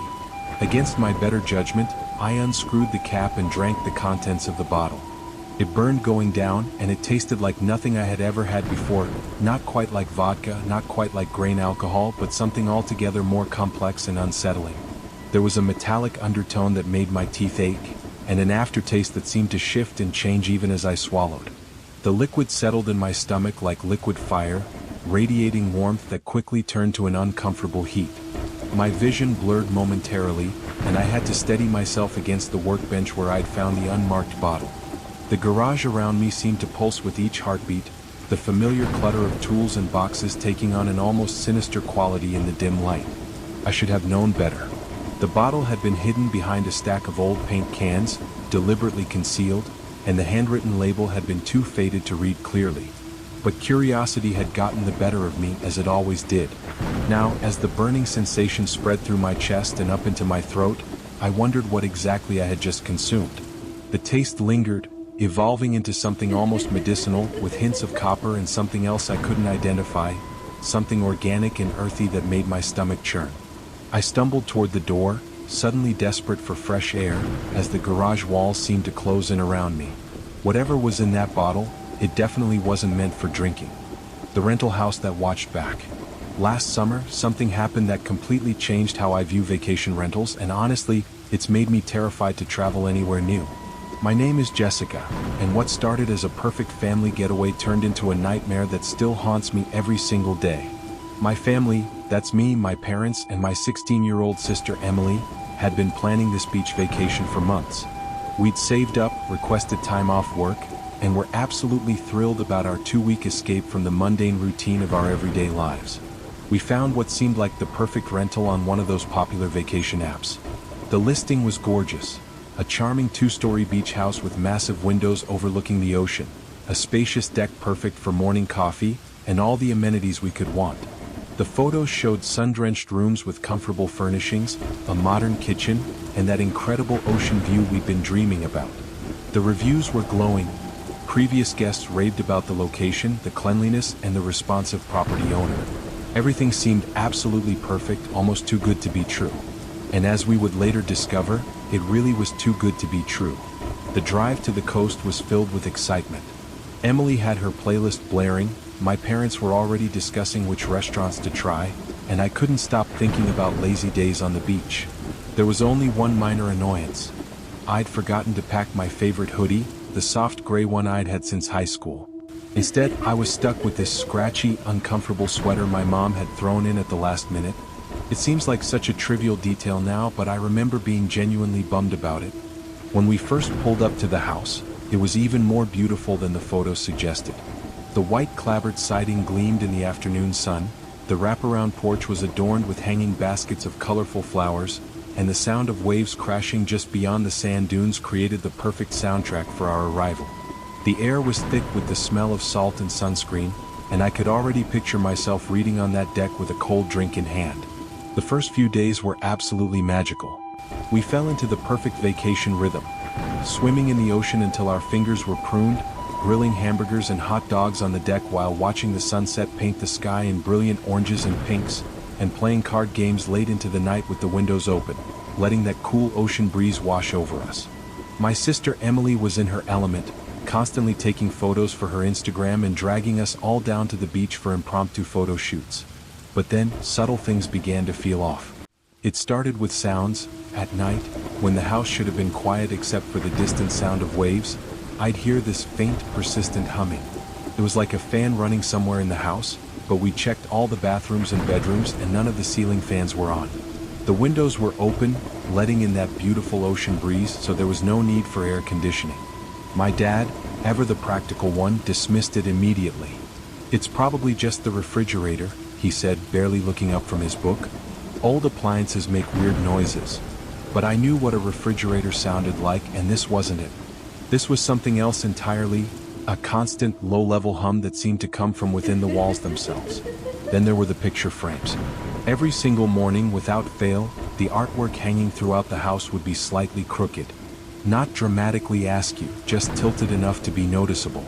We'd straighten them before bed, making sure everything was perfectly aligned, but by morning they'd be off kilter again.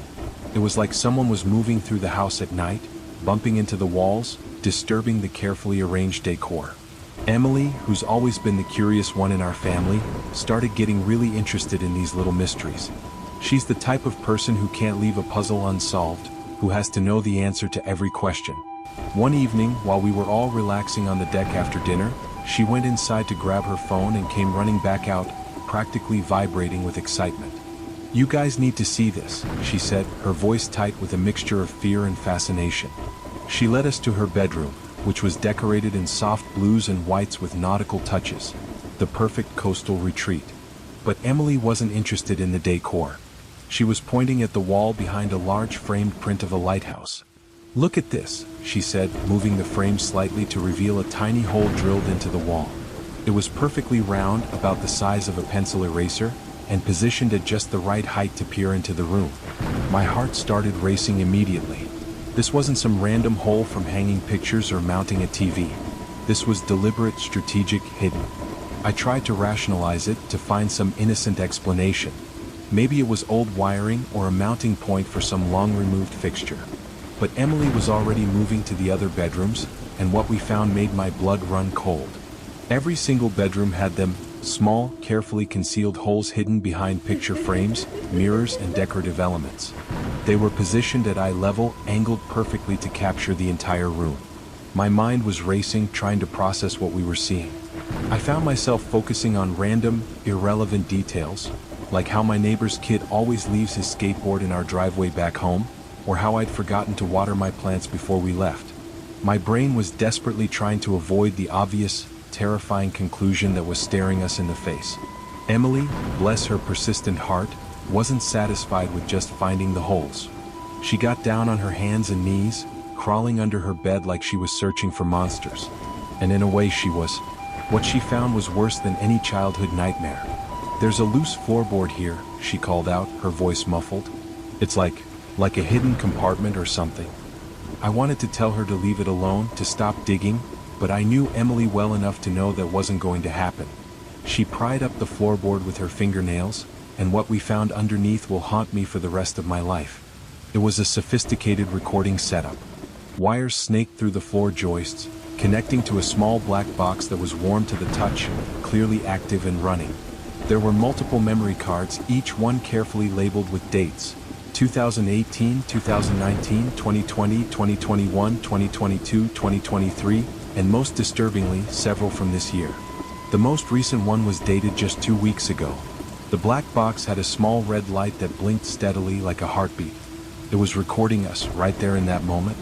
Recording our shock, our fear, our violation. I picked it up with shaking hands, staring at that blinking light, and felt my throat close up with panic and rage. My parents' initial reaction was to minimize the situation. "It's probably old equipment," my mom said, though her voice lacked conviction. "Maybe from a previous owner who did some kind of home security setup."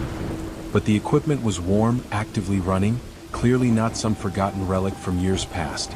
When we called the property owner, his response was immediate and telling. His voice, which had been so warm and welcoming when we'd first booked the rental, now had an edge of panic. "Oh, I'm so sorry, folks," he said, speaking quickly. "I have absolutely no idea what that could be. It must be from a previous owner, some old security system they forgot to remove." But he sounded nervous, like he was reading from a script he'd used before. There were long pauses, and I could hear him breathing heavily. When my mom pressed him for more details, asking how we could have equipment actively recording if it was from a previous owner, he became even more evasive. "I'll have someone come out to remove it immediately," he said. "Please don't touch anything else. I'll comp your entire stay, of course." The fact that he was so quick to offer a full refund made it clear he knew exactly what was going on. My dad, meanwhile, was pacing around the house, muttering about how he'd left his toolbox unlocked back home. A completely random worry that had nothing to do with our current situation. I think we were all grasping for normal, mundane concerns to keep our minds from fully processing the horror of what we'd discovered. The police arrived within an hour of our call, 2 officers who took the situation very seriously. They went through the house methodically, using flashlights to check every room, every corner, every potential hiding spot. They found more equipment than we'd initially discovered. Additional cameras in the bathrooms, the kitchen, and even the living room, all expertly hidden and professionally installed. Detective Rodriguez, the lead officer, explained that this wasn't an isolated incident. "We've been investigating a network of rental properties that have been modified for illegal surveillance," she said, her expression grim. "This is the 4th property we've identified in the past 6 months, and we believe there are more." The memory cards were taken as evidence, but the officers were able to tell us some of what they found. Our family had been recorded for the entire duration of our stay. Every private moment, every conversation, every instance of changing clothes or showering, all of it had been captured and stored. But it got worse, much worse. Emily, despite our attempts to keep her away from the investigation details, managed to do some research on her phone while we were staying at a hotel that night. She discovered a website, a dark web marketplace where private footage from unsuspecting families was being sold.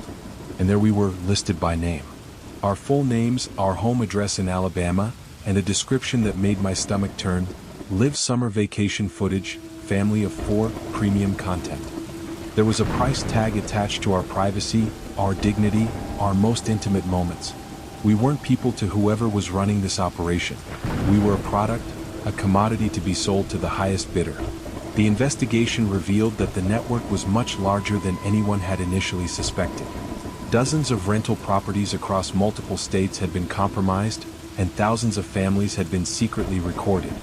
The footage was being sold on underground websites to voyeurs and worse, people who specifically sought out content featuring families with children. The property owner, when police finally tracked him down, claimed he had no knowledge of the surveillance equipment. But financial records showed payments to the company that had installed the cameras, and his computer contained thousands of hours of footage from multiple properties. He was arrested, but the damage was already done. We left the rental house that night, packing our belongings in a frantic rush. The vacation we'd planned for months, the relaxation we desperately needed, was over. We spent the remaining days of our trip in a sterile hotel room, jumping at every sound, feeling paranoid and violated. The drive home was silent. The excitement and joy that had filled our car just days earlier was gone, replaced by a heavy sense of violation and fear. Emily stared out the window without taking any photos.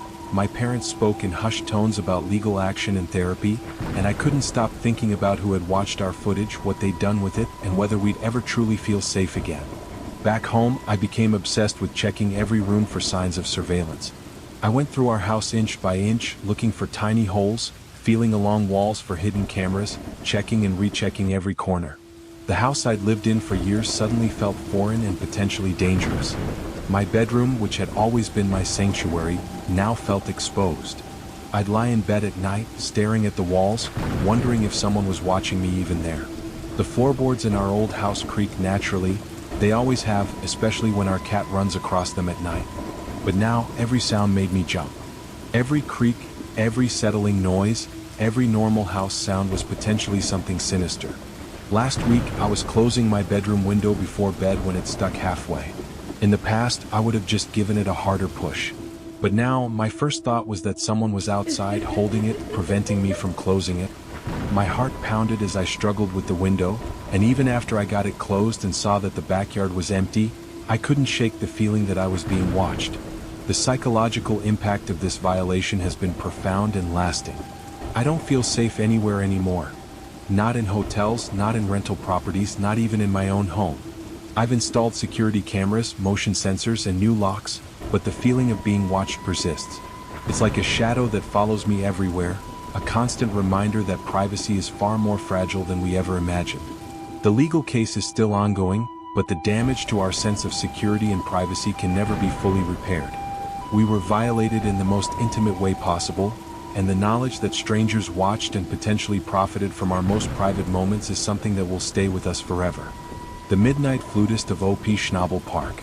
I need to tell you about something that happened to me 4 years ago when I was 18. I'm 22 now, living in San Antonio, Texas, and even though time has passed, I still get chills thinking about that night. This was during my senior year of high school, right when the pandemic had just started taking over our lives. Everything was shutting down, schools, businesses, entire communities were being told to stay inside and isolate. But here's the thing about being 18 and feeling invincible. When adults tell you to stay home, sometimes that just makes you want to go out even more.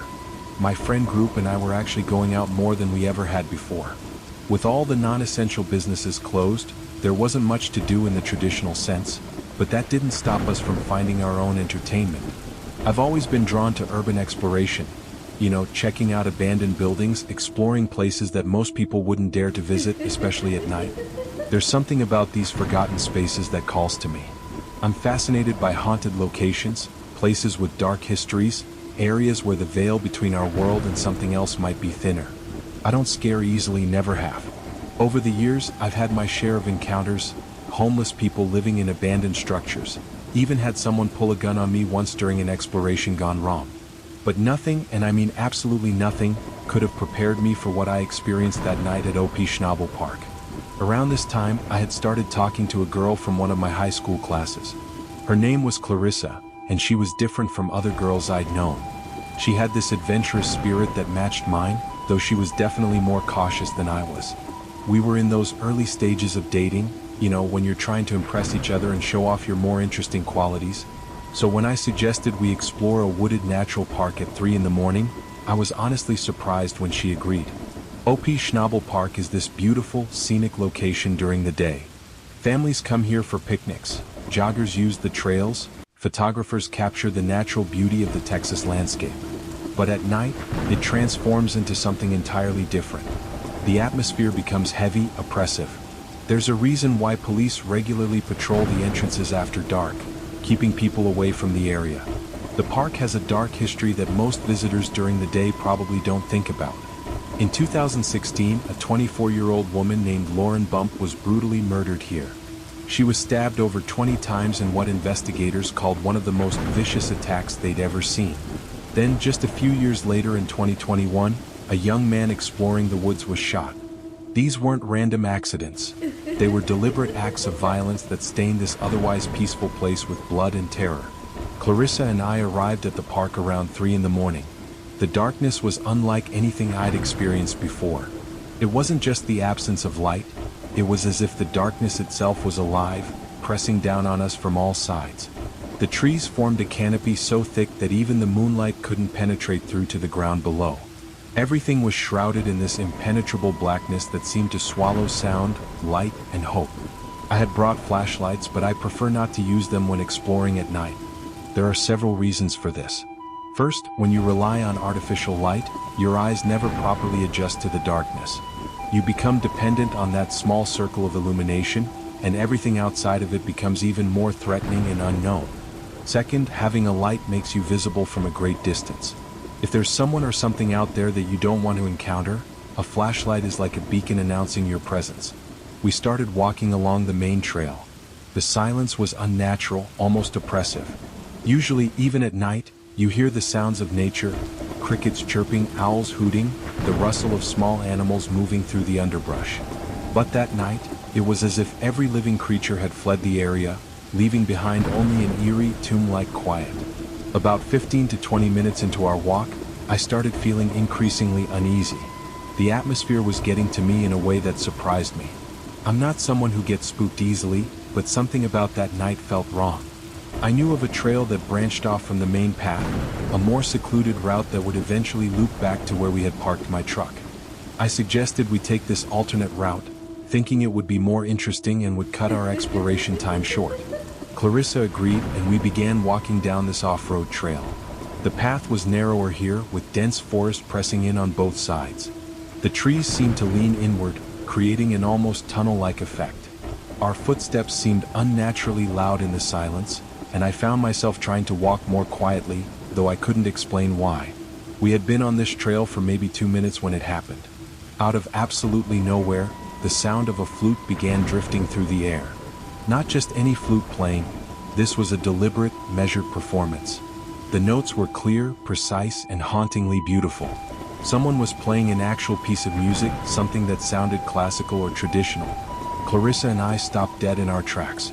We looked at each other with expressions of complete bewilderment and growing fear.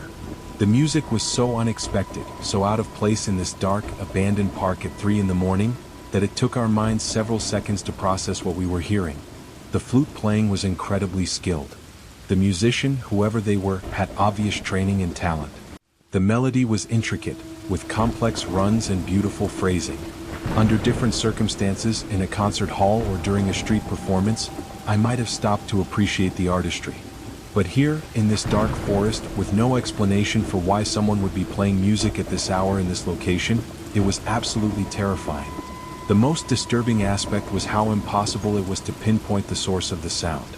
It seemed to be coming from the direction of the main trail we had just left, somewhere parallel to our current position, with maybe 30 to 50 yards of dense forest between us and the musician. But as we stood there listening, the music seemed to be getting closer, growing louder and more immediate. Within 15 seconds of the flute beginning, I could see that Clarissa was starting to fall apart. Her whole body began trembling, and I could see tears forming in her eyes. The fear was overwhelming her in a way that I'd never seen before. She started whispering prayers under her breath, asking God to save her and forgive her for her sins. That's when I realized just how serious this situation had become. The sound was intensifying, getting closer to the point where it felt like the music was right on top of us, surrounding us from all directions. It was as if the flutist was moving through the trees, somehow getting nearer without making any other sound. No footsteps, no rustling of leaves, no snapping of twigs. Just that haunting, beautiful, terrifying music floating through the darkness. I knew I had to take charge of the situation. Clarissa was barely functional at this point, and I could feel my own fear starting to build.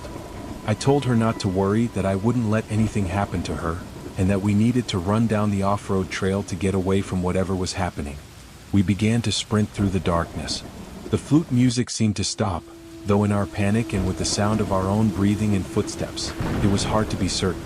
We were focused entirely on getting away, on putting as much distance as possible between ourselves and the source of that music. We had only made it about 30 feet when something even more terrifying happened. Out of nowhere, we heard the violent rustling of bushes and the sharp snapping of leaves and twigs. Something large crashed across the trail directly in front of us, so close that we could feel the displacement of air as it passed. Now, this could have been a deer or some other large wildlife. Texas has plenty of animals that move through the forests at night. But there was something about this encounter that felt different, unnatural.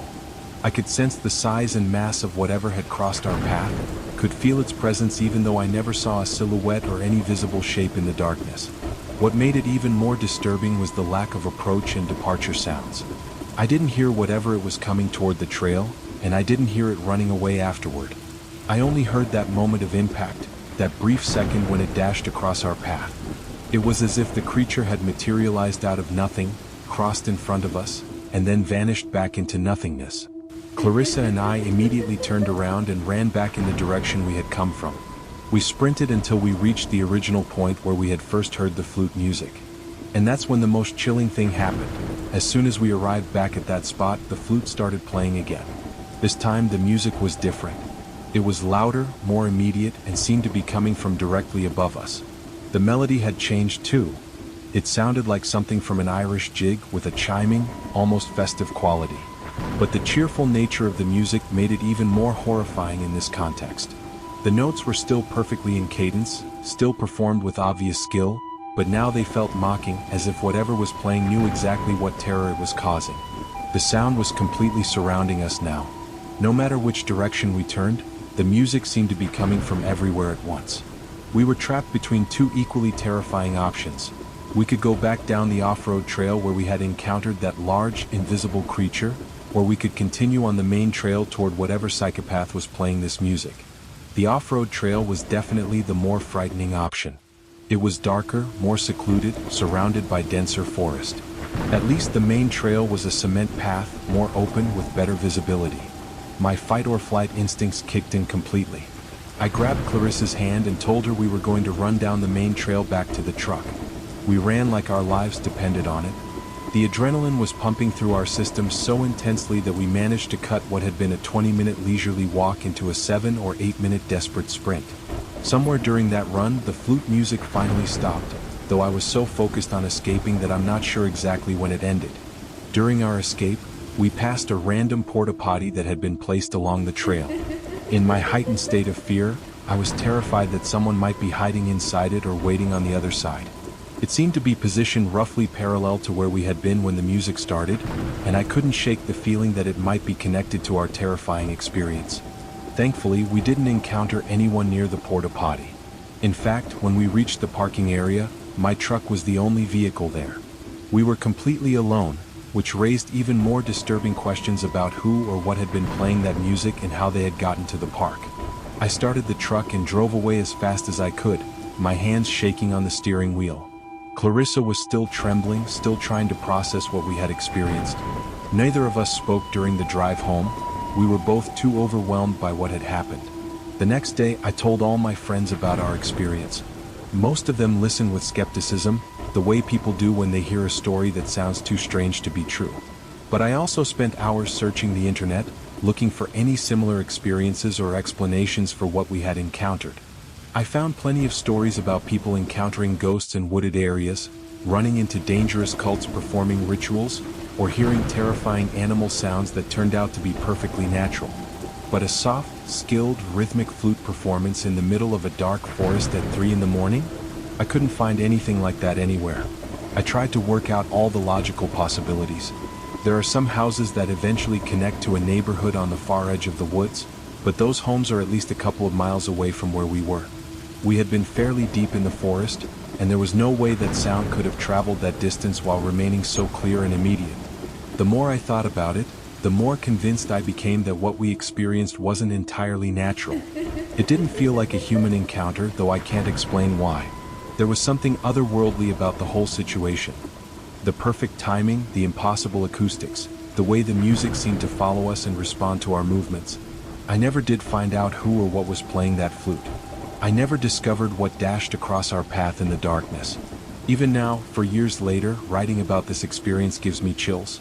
The more time passes, the more I'm convinced that what we encountered that night was something paranormal, something that exists outside the normal rules of our world. I still do urban exploration, still visit creepy and abandoned places. But I've never returned to OP Schnabel Park at night. And in all my adventures since then, I've never encountered anything quite like what happened with Clarissa and me that night. Some experiences are so unique, so unsettling, that they stay with you forever, changing the way you see the world and what might be lurking in its darker corners. The Night Shift Phantom. I'm a 20-year-old guy working as a pharmacy technician at a medium-sized hospital in northwest Alabama. My schedule is pretty unusual. I work the early night shift from 6 p.m. to 4 a.m., and I'm also responsible for stocking all the surgery rooms with medications and supplies. The schedule is intense. I work 7 days straight, then get 7 days off. Those 7 working days are brutal, but having a full week off afterward makes it almost worth it. My work week runs from Thursday through Wednesday, and this particular incident happened on a Tuesday night, my 6th consecutive night of work. I had planned to leave a little early that night because my wife was staying at her aunt's house about 30 minutes away from our place. She was babysitting her little cousins while her aunt and uncle were on a trip, and the house didn't have any curtains on the windows. This made her feel extremely uneasy, especially at night when anyone could potentially look in from outside. Initially, I hadn't planned to join her during my work week. I would have arrived around 5 in the morning and then needed to sleep once the sun came up, which didn't seem particularly helpful. But on her last night of babysitting, she was feeling especially anxious and scared. She's usually pretty stubborn and independent, but she actually asked me to come over, which let me know just how unsettled she was feeling. I left work early and drove to her aunt's house. She was so relieved when I arrived, and I could see the tension leave her shoulders for the first time in days. However, working the night shift for the past 2 years has really taken a toll on my mental health and sleep patterns. I think I've developed some mild insomnia, and my body's natural rhythms are completely disrupted. When I got to the house, I discovered that I literally could not fall asleep. This wasn't entirely unusual for me, but I had never stayed awake for more than about 28 hours before, even when I was trying to push myself. That night was different. We had an incredibly busy day planned ahead of us. We needed to drop her little cousins off at school, attend a friend's gender reveal party, go grocery shopping because we had no food at home after she'd been away for 3 days, and then I had to be back at work by 6 p.m. I ended up falling asleep in the car for maybe 10 minutes during our errands, but that was it. I could feel that familiar wave of exhaustion starting to wash over me, but I fought it off with a huge Red Bull and another energy drink once I got to work. My wife drove me to and from work that day because my car needed brake repairs, and also because neither of us trusted me to drive after being awake for over 24 hours. By the time my shift started on Wednesday night, I had been awake since about 2 p.m. on Tuesday afternoon, so I was looking at more than 30 hours without sleep, which was definitely a new record for me. I was entering uncharted territory in terms of sleep deprivation, and I had no idea how it might affect my perception or mental state. The shift started out okay. I've learned that if I can stay busy and keep my mind occupied, the exhaustion doesn't hit me as hard. I put in my earbuds and started listening to music as I made my rounds through the surgery rooms, stocking them with medications and supplies. It was a weeknight, so there were still some late surgeries finishing up, and the housekeeping staff was busy cleaning the operating rooms that had been used earlier. It's pretty common for surgical personnel to come into whatever room I'm working in to grab supplies that might be running low in the room they're using. I usually turn around and at least smile when someone enters, and they typically smile back. It's a small gesture, but it helps maintain a friendly atmosphere during those long late-night hours. I was in my own little world, stocking the Omnicell machine with various medications and listening to music, when I heard the door behind me open. There was that distinct high-pitched squeal that heavy doors make when their hinges need oil, followed by the loud crash of the wooden door shutting. I turned around to see who had entered, just like I always do, but there was no one there. I didn't immediately panic. Maybe they had opened the door, seen that I was busy in the room, and decided to go to another room instead. People do that sometimes when they don't want to interrupt someone who's clearly focused on their work. I continued with my tasks and pushed my supply cart to the next room. This room was darker. The lights were off when I entered. I opened the door and I swear I saw someone hunched over by the Omnicell machine, digging through what we call the sharp spin. If you're not familiar with hospital terminology, the sharps bin is where we dispose of needles, scalpels, and glass vials after use, instead of putting them in regular garbage containers. It's a safety measure to prevent accidental needle sticks and exposure to potentially contaminated materials.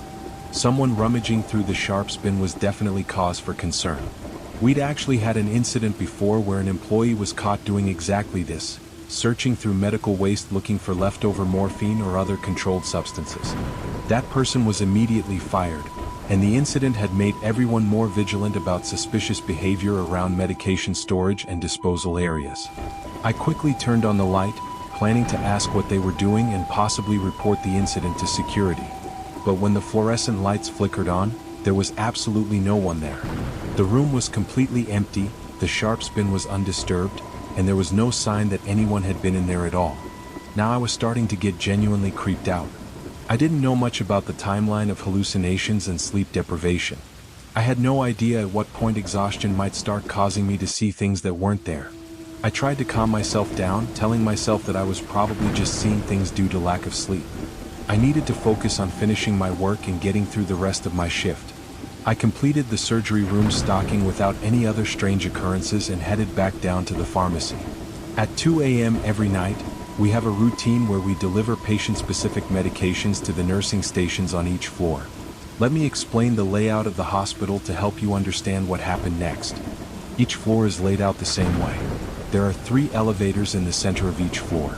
When you get off the elevator, you can go left to what we call the 100 and 200 sides, or right to the 400 and 500 sides. Each side has 2 wings, so for example, the 5th floor has patient rooms numbered 5105 to 5115 on one wing, and 5201 to 5215 on the other wing. Each wing has 15 rooms, and every floor follows this same basic pattern. Recently, the 5th floor had been undergoing some major remodeling, specifically the 5455 side. Because of the construction, patients who would normally be housed on that side were being moved to our overflow area on the 3rd floor. This meant that the entire 5455 side of the 5th floor was completely empty, no patients, no nurses, no activity at all.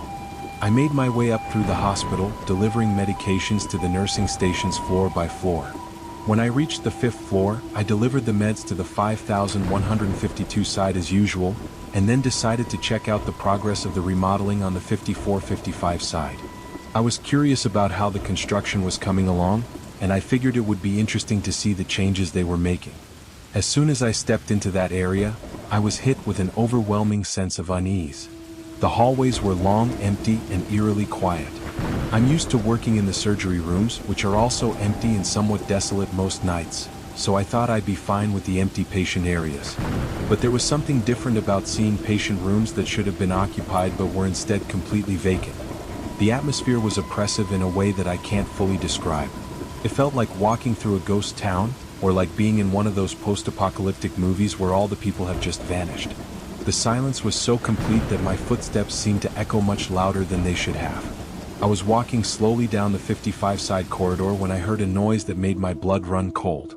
It sounded like one of the hospital beds rattling, the kind of violent shaking that happens when a patient is having a severe seizure.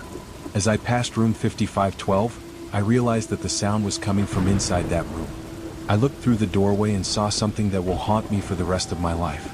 There was an old man in the bed and he was convulsing violently. His entire body was shaking uncontrollably, and blood was running down from his eyes, nose, and mouth.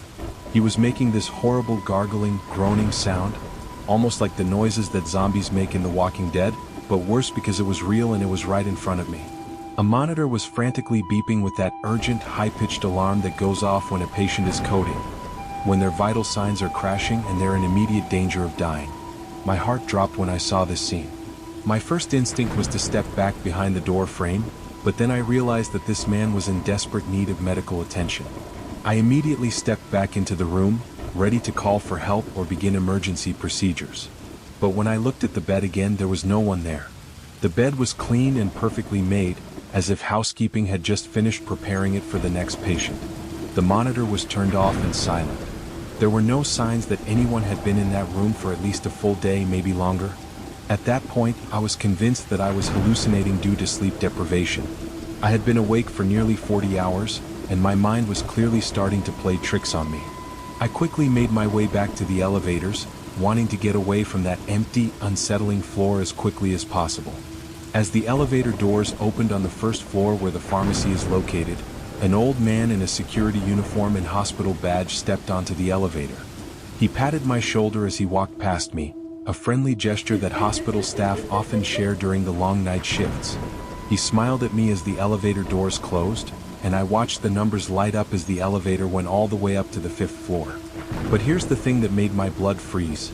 This was the exact same man I had just seen moments before having a seizure and bleeding from his eyes, nose, and mouth. The same face, the same build, the same general appearance. But now he was dressed in a security uniform, walking around normally, and acting like nothing had happened. I stood there staring at the elevator display, trying to process what I had just experienced. I hadn't pushed the button to call the elevator back down, but the same elevator returned to the first floor and opened its doors. When I looked inside, it was completely empty. I ran back to the pharmacy and sat in a chair for the rest of my shift, afraid to leave the area until my wife came to pick me up. While I was waiting, I did some research on my phone about hallucinations and sleep deprivation. According to what I found, people typically start experiencing hallucinations after being awake for 30 to 48 hours.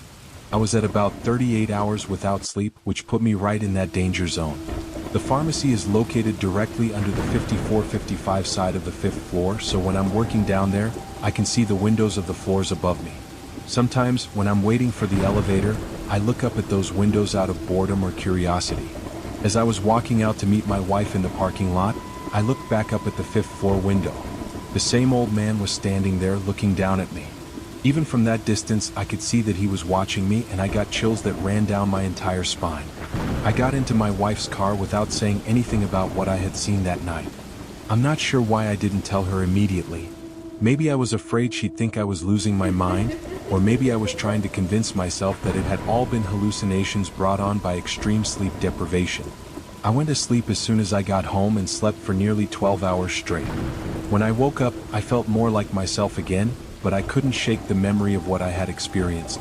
The strange thing is, I'm still not sure if what I saw was a hallucination or something genuinely supernatural. The specificity of the hallucination is what bothers me most.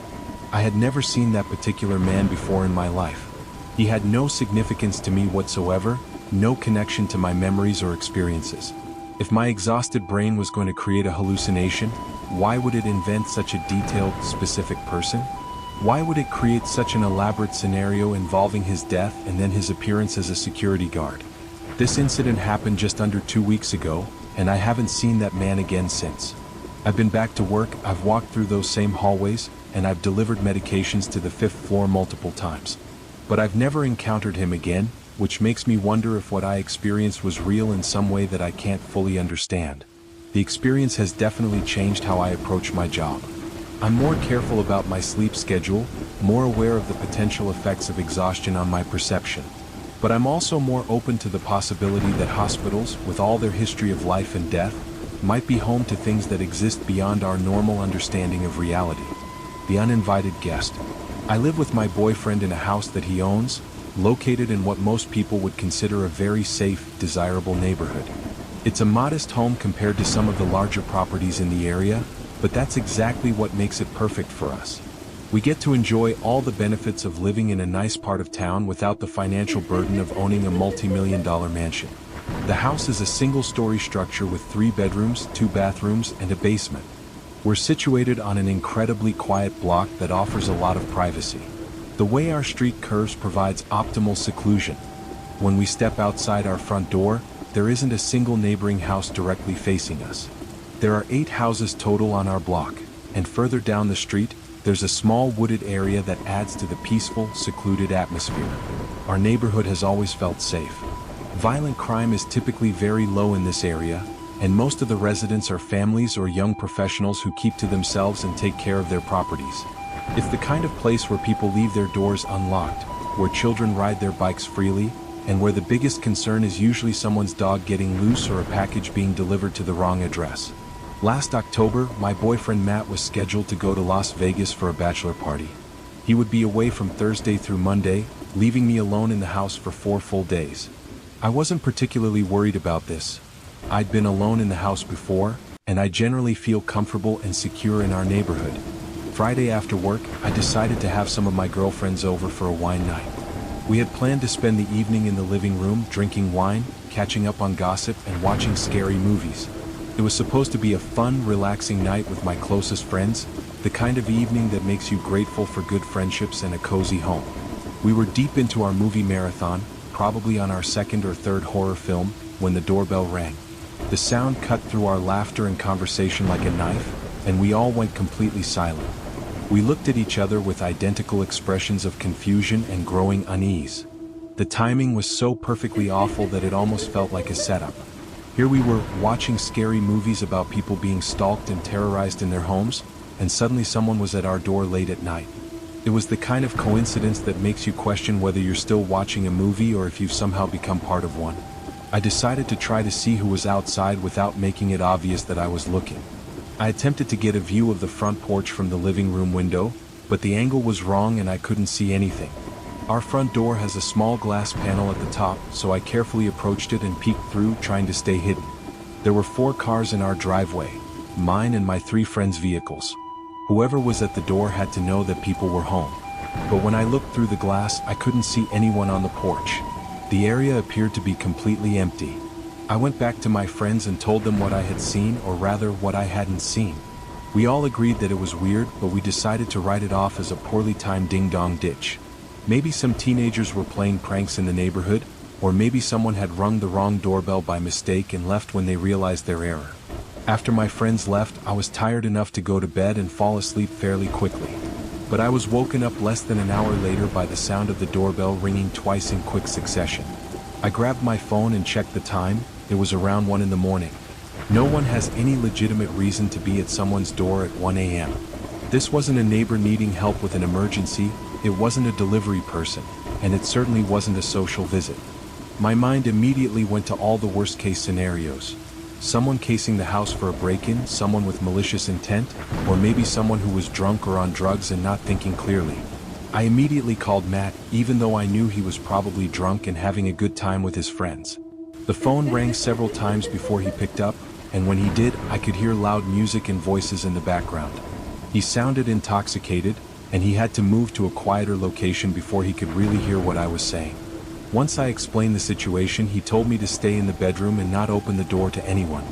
He was taking the situation seriously, but he never suggested that I call the police. Since he didn't recommend involving law enforcement, I decided to hold off on that option for the time being.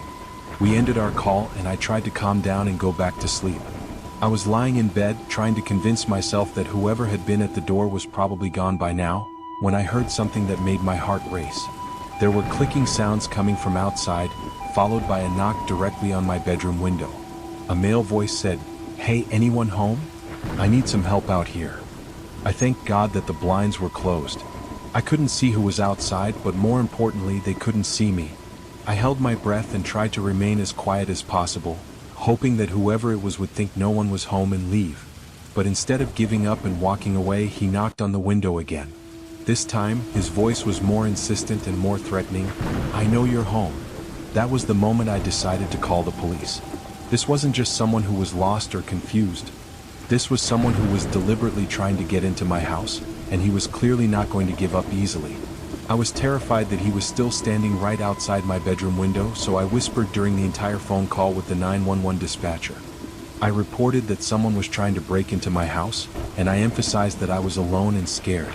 The dispatcher assured me that officers would be there as quickly as possible, and they advised me to stay on the line until help arrived. Within 5 to 10 minutes, the doorbell rang again, followed by loud, authoritative knocking. I approached the front door carefully and asked who it was. A male voice responded, "It's the police." I could tell that this was a different voice from the man who had been at my window, so I looked through the glass panel to confirm that it was actually law enforcement. I could see 2 police officers outside, so I opened the door for them. The taller officer, who appeared to be the senior partner, walked directly into my house without waiting for an invitation. He said they were responding to my report of a disturbance, and I explained that there had been a man lurking around the house, ringing the doorbell and knocking on my window. I need to be honest about this part of the story. This police officer was one of the rudest, most unprofessional people I had ever encountered. He seemed to be on some kind of power trip, and he was incredibly demeaning toward me. He kept telling me to shush and talking over me while I was trying to explain what had happened. He didn't seem to take my concerns seriously at all. His partner didn't say a single word during the entire encounter. He just stood in the background, letting the taller officer handle everything. The taller officer kept asking me for details that I had already made clear I didn't have, such as what the man looked like, when I had specifically told him that I hadn't seen the person. At one point he actually said to me, "Well, you're the one who called us, ma'am. If you don't want our help, we can leave." I was completely taken aback by his attitude. I had never called the police before, and I had no idea that this was how they might respond to someone who was genuinely scared and asking for help. I apologized and told him that I was just frightened, which seemed to improve his attitude slightly.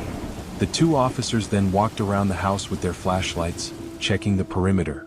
I watched them through the windows as they made their circuit, but honestly, they didn't seem to be checking very thoroughly. That it looked more like they were just going through the motions, swinging their flashlights half-heartedly over the bushes, glancing at the back gate, barely peeking into the shadows beneath the porch. The taller officer even spent a good 2 minutes lighting up the same patch of grass by the trash bins, as if expecting something to magically appear there. Meanwhile, the quiet partner followed behind like a ghost, his face unreadable, his flashlight beam barely touching anything meaningful. They circled back to the front porch, the taller officer knocking loudly on the door once before stepping inside without waiting for an invitation. "Nothing out there," he said with a shrug, like I had just wasted his time. "Probably just raccoons. Or a neighbor's cat. Happens all the time." "A cat?" I repeated, incredulous. "You think a cat opened my back door and rattled the kitchen chairs?" He rolled his eyes at me. "Ma'am, if you didn't see anyone, we can't exactly arrest a ghost. You left your back door unlocked, right? Could have been a breeze." I didn't respond to that. I just nodded numbly, heart pounding. I had left the door unlocked, but it had never creaked open on its own before, and certainly not with the kind of deliberate slam I'd heard. But I could already see where this was going. He wasn't interested in investigating, only in wrapping things up quickly and dismissing my fears. The silent partner finally spoke then. "Maybe we could check the inside?" His voice was low, almost hesitant. Surprised me. The taller officer gave a dramatic sigh but nodded. "Fine. Quick look." I showed them inside, pointing out the back door, which was now slightly ajar. The air that drifted in from the backyard was cold, metallic, and heavy, like something old and rotting had been disturbed. The flashlight beam danced across the floor, highlighting the overturned chair and the scuff mark near the entryway where something, or someone, had clearly moved through in a hurry. But even with that, the officer remained unmoved. "Could be you knocked that over yourself. Panic does weird things to people," he said. They did a slow walk through the rest of the house, checking closets and corners, their boots thudding against the wooden floors. The silent officer lingered a little longer in the hallway outside the bedroom. He was staring at something, but when I stepped closer to see what it was, he quickly turned away and rejoined his partner. "Nothing," the taller one declared again after their loop. "Just double lock your doors tonight, all right?" They left soon after that. No report, no fingerprints, no questions about possible break-ins in the area. Just a hasty exit and the feeling that I had just been dismissed like a paranoid child. But here's the part that still chills me. After they left, I went to lock the back door. And that's when I noticed it, the muddy handprint. It was faint, almost missed it completely. Right there on the glass pane of the door, smudged and long. It wasn't mine. My hands were clean and the print was far too big. It looked fresh, like someone had pressed their palm against the glass from the outside, recently. I stood there for a long moment, staring at it, my skin prickling, every instinct in my body telling me I wasn't alone in that house even now. I cleaned the glass in a daze, wiped the handprint away with trembling fingers. I didn't sleep that night. I sat in the living room with every light on, clutching a kitchen knife and watching the windows. Nothing else happened. At least not that night. But over the next week, I began to notice other strange things. It started small. My keys weren't where I'd left them. The fridge door was open in the morning when I knew I'd closed it. Lights flickered more often than usual. One morning, I woke up and found the bedroom window cracked open, even though I hadn't touched it in weeks. I told myself I was just paranoid. The stress of the police visit, maybe lack of sleep. But then came the scratching. At first, I thought it was an animal, maybe squirrels on the roof. But this wasn't that kind of sound. It came from inside the walls. At night, especially around 3 a.m., I would hear faint, irregular scratching behind the headboard of my bed. Sometimes near the bathroom wall. Sometimes just behind the living room couch. It was slow, deliberate, almost like fingernails on drywall. I called an exterminator. He found nothing. No rodents. No droppings. No nests. But every night the scratching got louder. More persistent. Like something trying to find a way through. One night, I had just started drifting off to sleep when I heard something else. Whispering. It was faint, unintelligible. Just behind the wall. I sat upright, holding my breath, straining to hear. It didn't repeat. But I knew what I'd heard. I wasn't dreaming. The next morning, I noticed the basement door was cracked open. Here's the thing, I don't use the basement. It's unfinished, creepy, and I have no reason to go down there. I always keep it locked. Always. I grabbed a flashlight and slowly crept down the stairs, heart in my throat. Each step felt like it echoed too loudly. The light flickered as I reached the bottom. And there, on the cement floor in the center of the room, was something that made my blood run cold. My phone. The one I'd lost the night the police came. It had been missing for a week. I assumed it had slipped under my bed or couch and I just hadn't bothered to look too hard for it. But here it was in the middle of the basement. Face up. Unlocked. The screen was lit. A new recording was open. I hit play. What I heard on that recording is something I've never been able to explain. Breathing. Slow, heavy, rasping breathing. Not mine. I hadn't recorded it. There were faint footsteps. A chair scraping. The unmistakable sound of my back door creaking open. Then silence. Long, tense silence. Followed by a voice. Rough. Not someone I recognized. It said one word. Soon. The recording ended. I backed out of the basement, locked the door again, and moved out of the house the very next day. But I still hear that voice sometimes. In my dreams. In empty rooms. And every so often I find my windows cracked open in the morning, no matter how tightly I lock them at night. Something followed me. And I don't think it's done with me yet.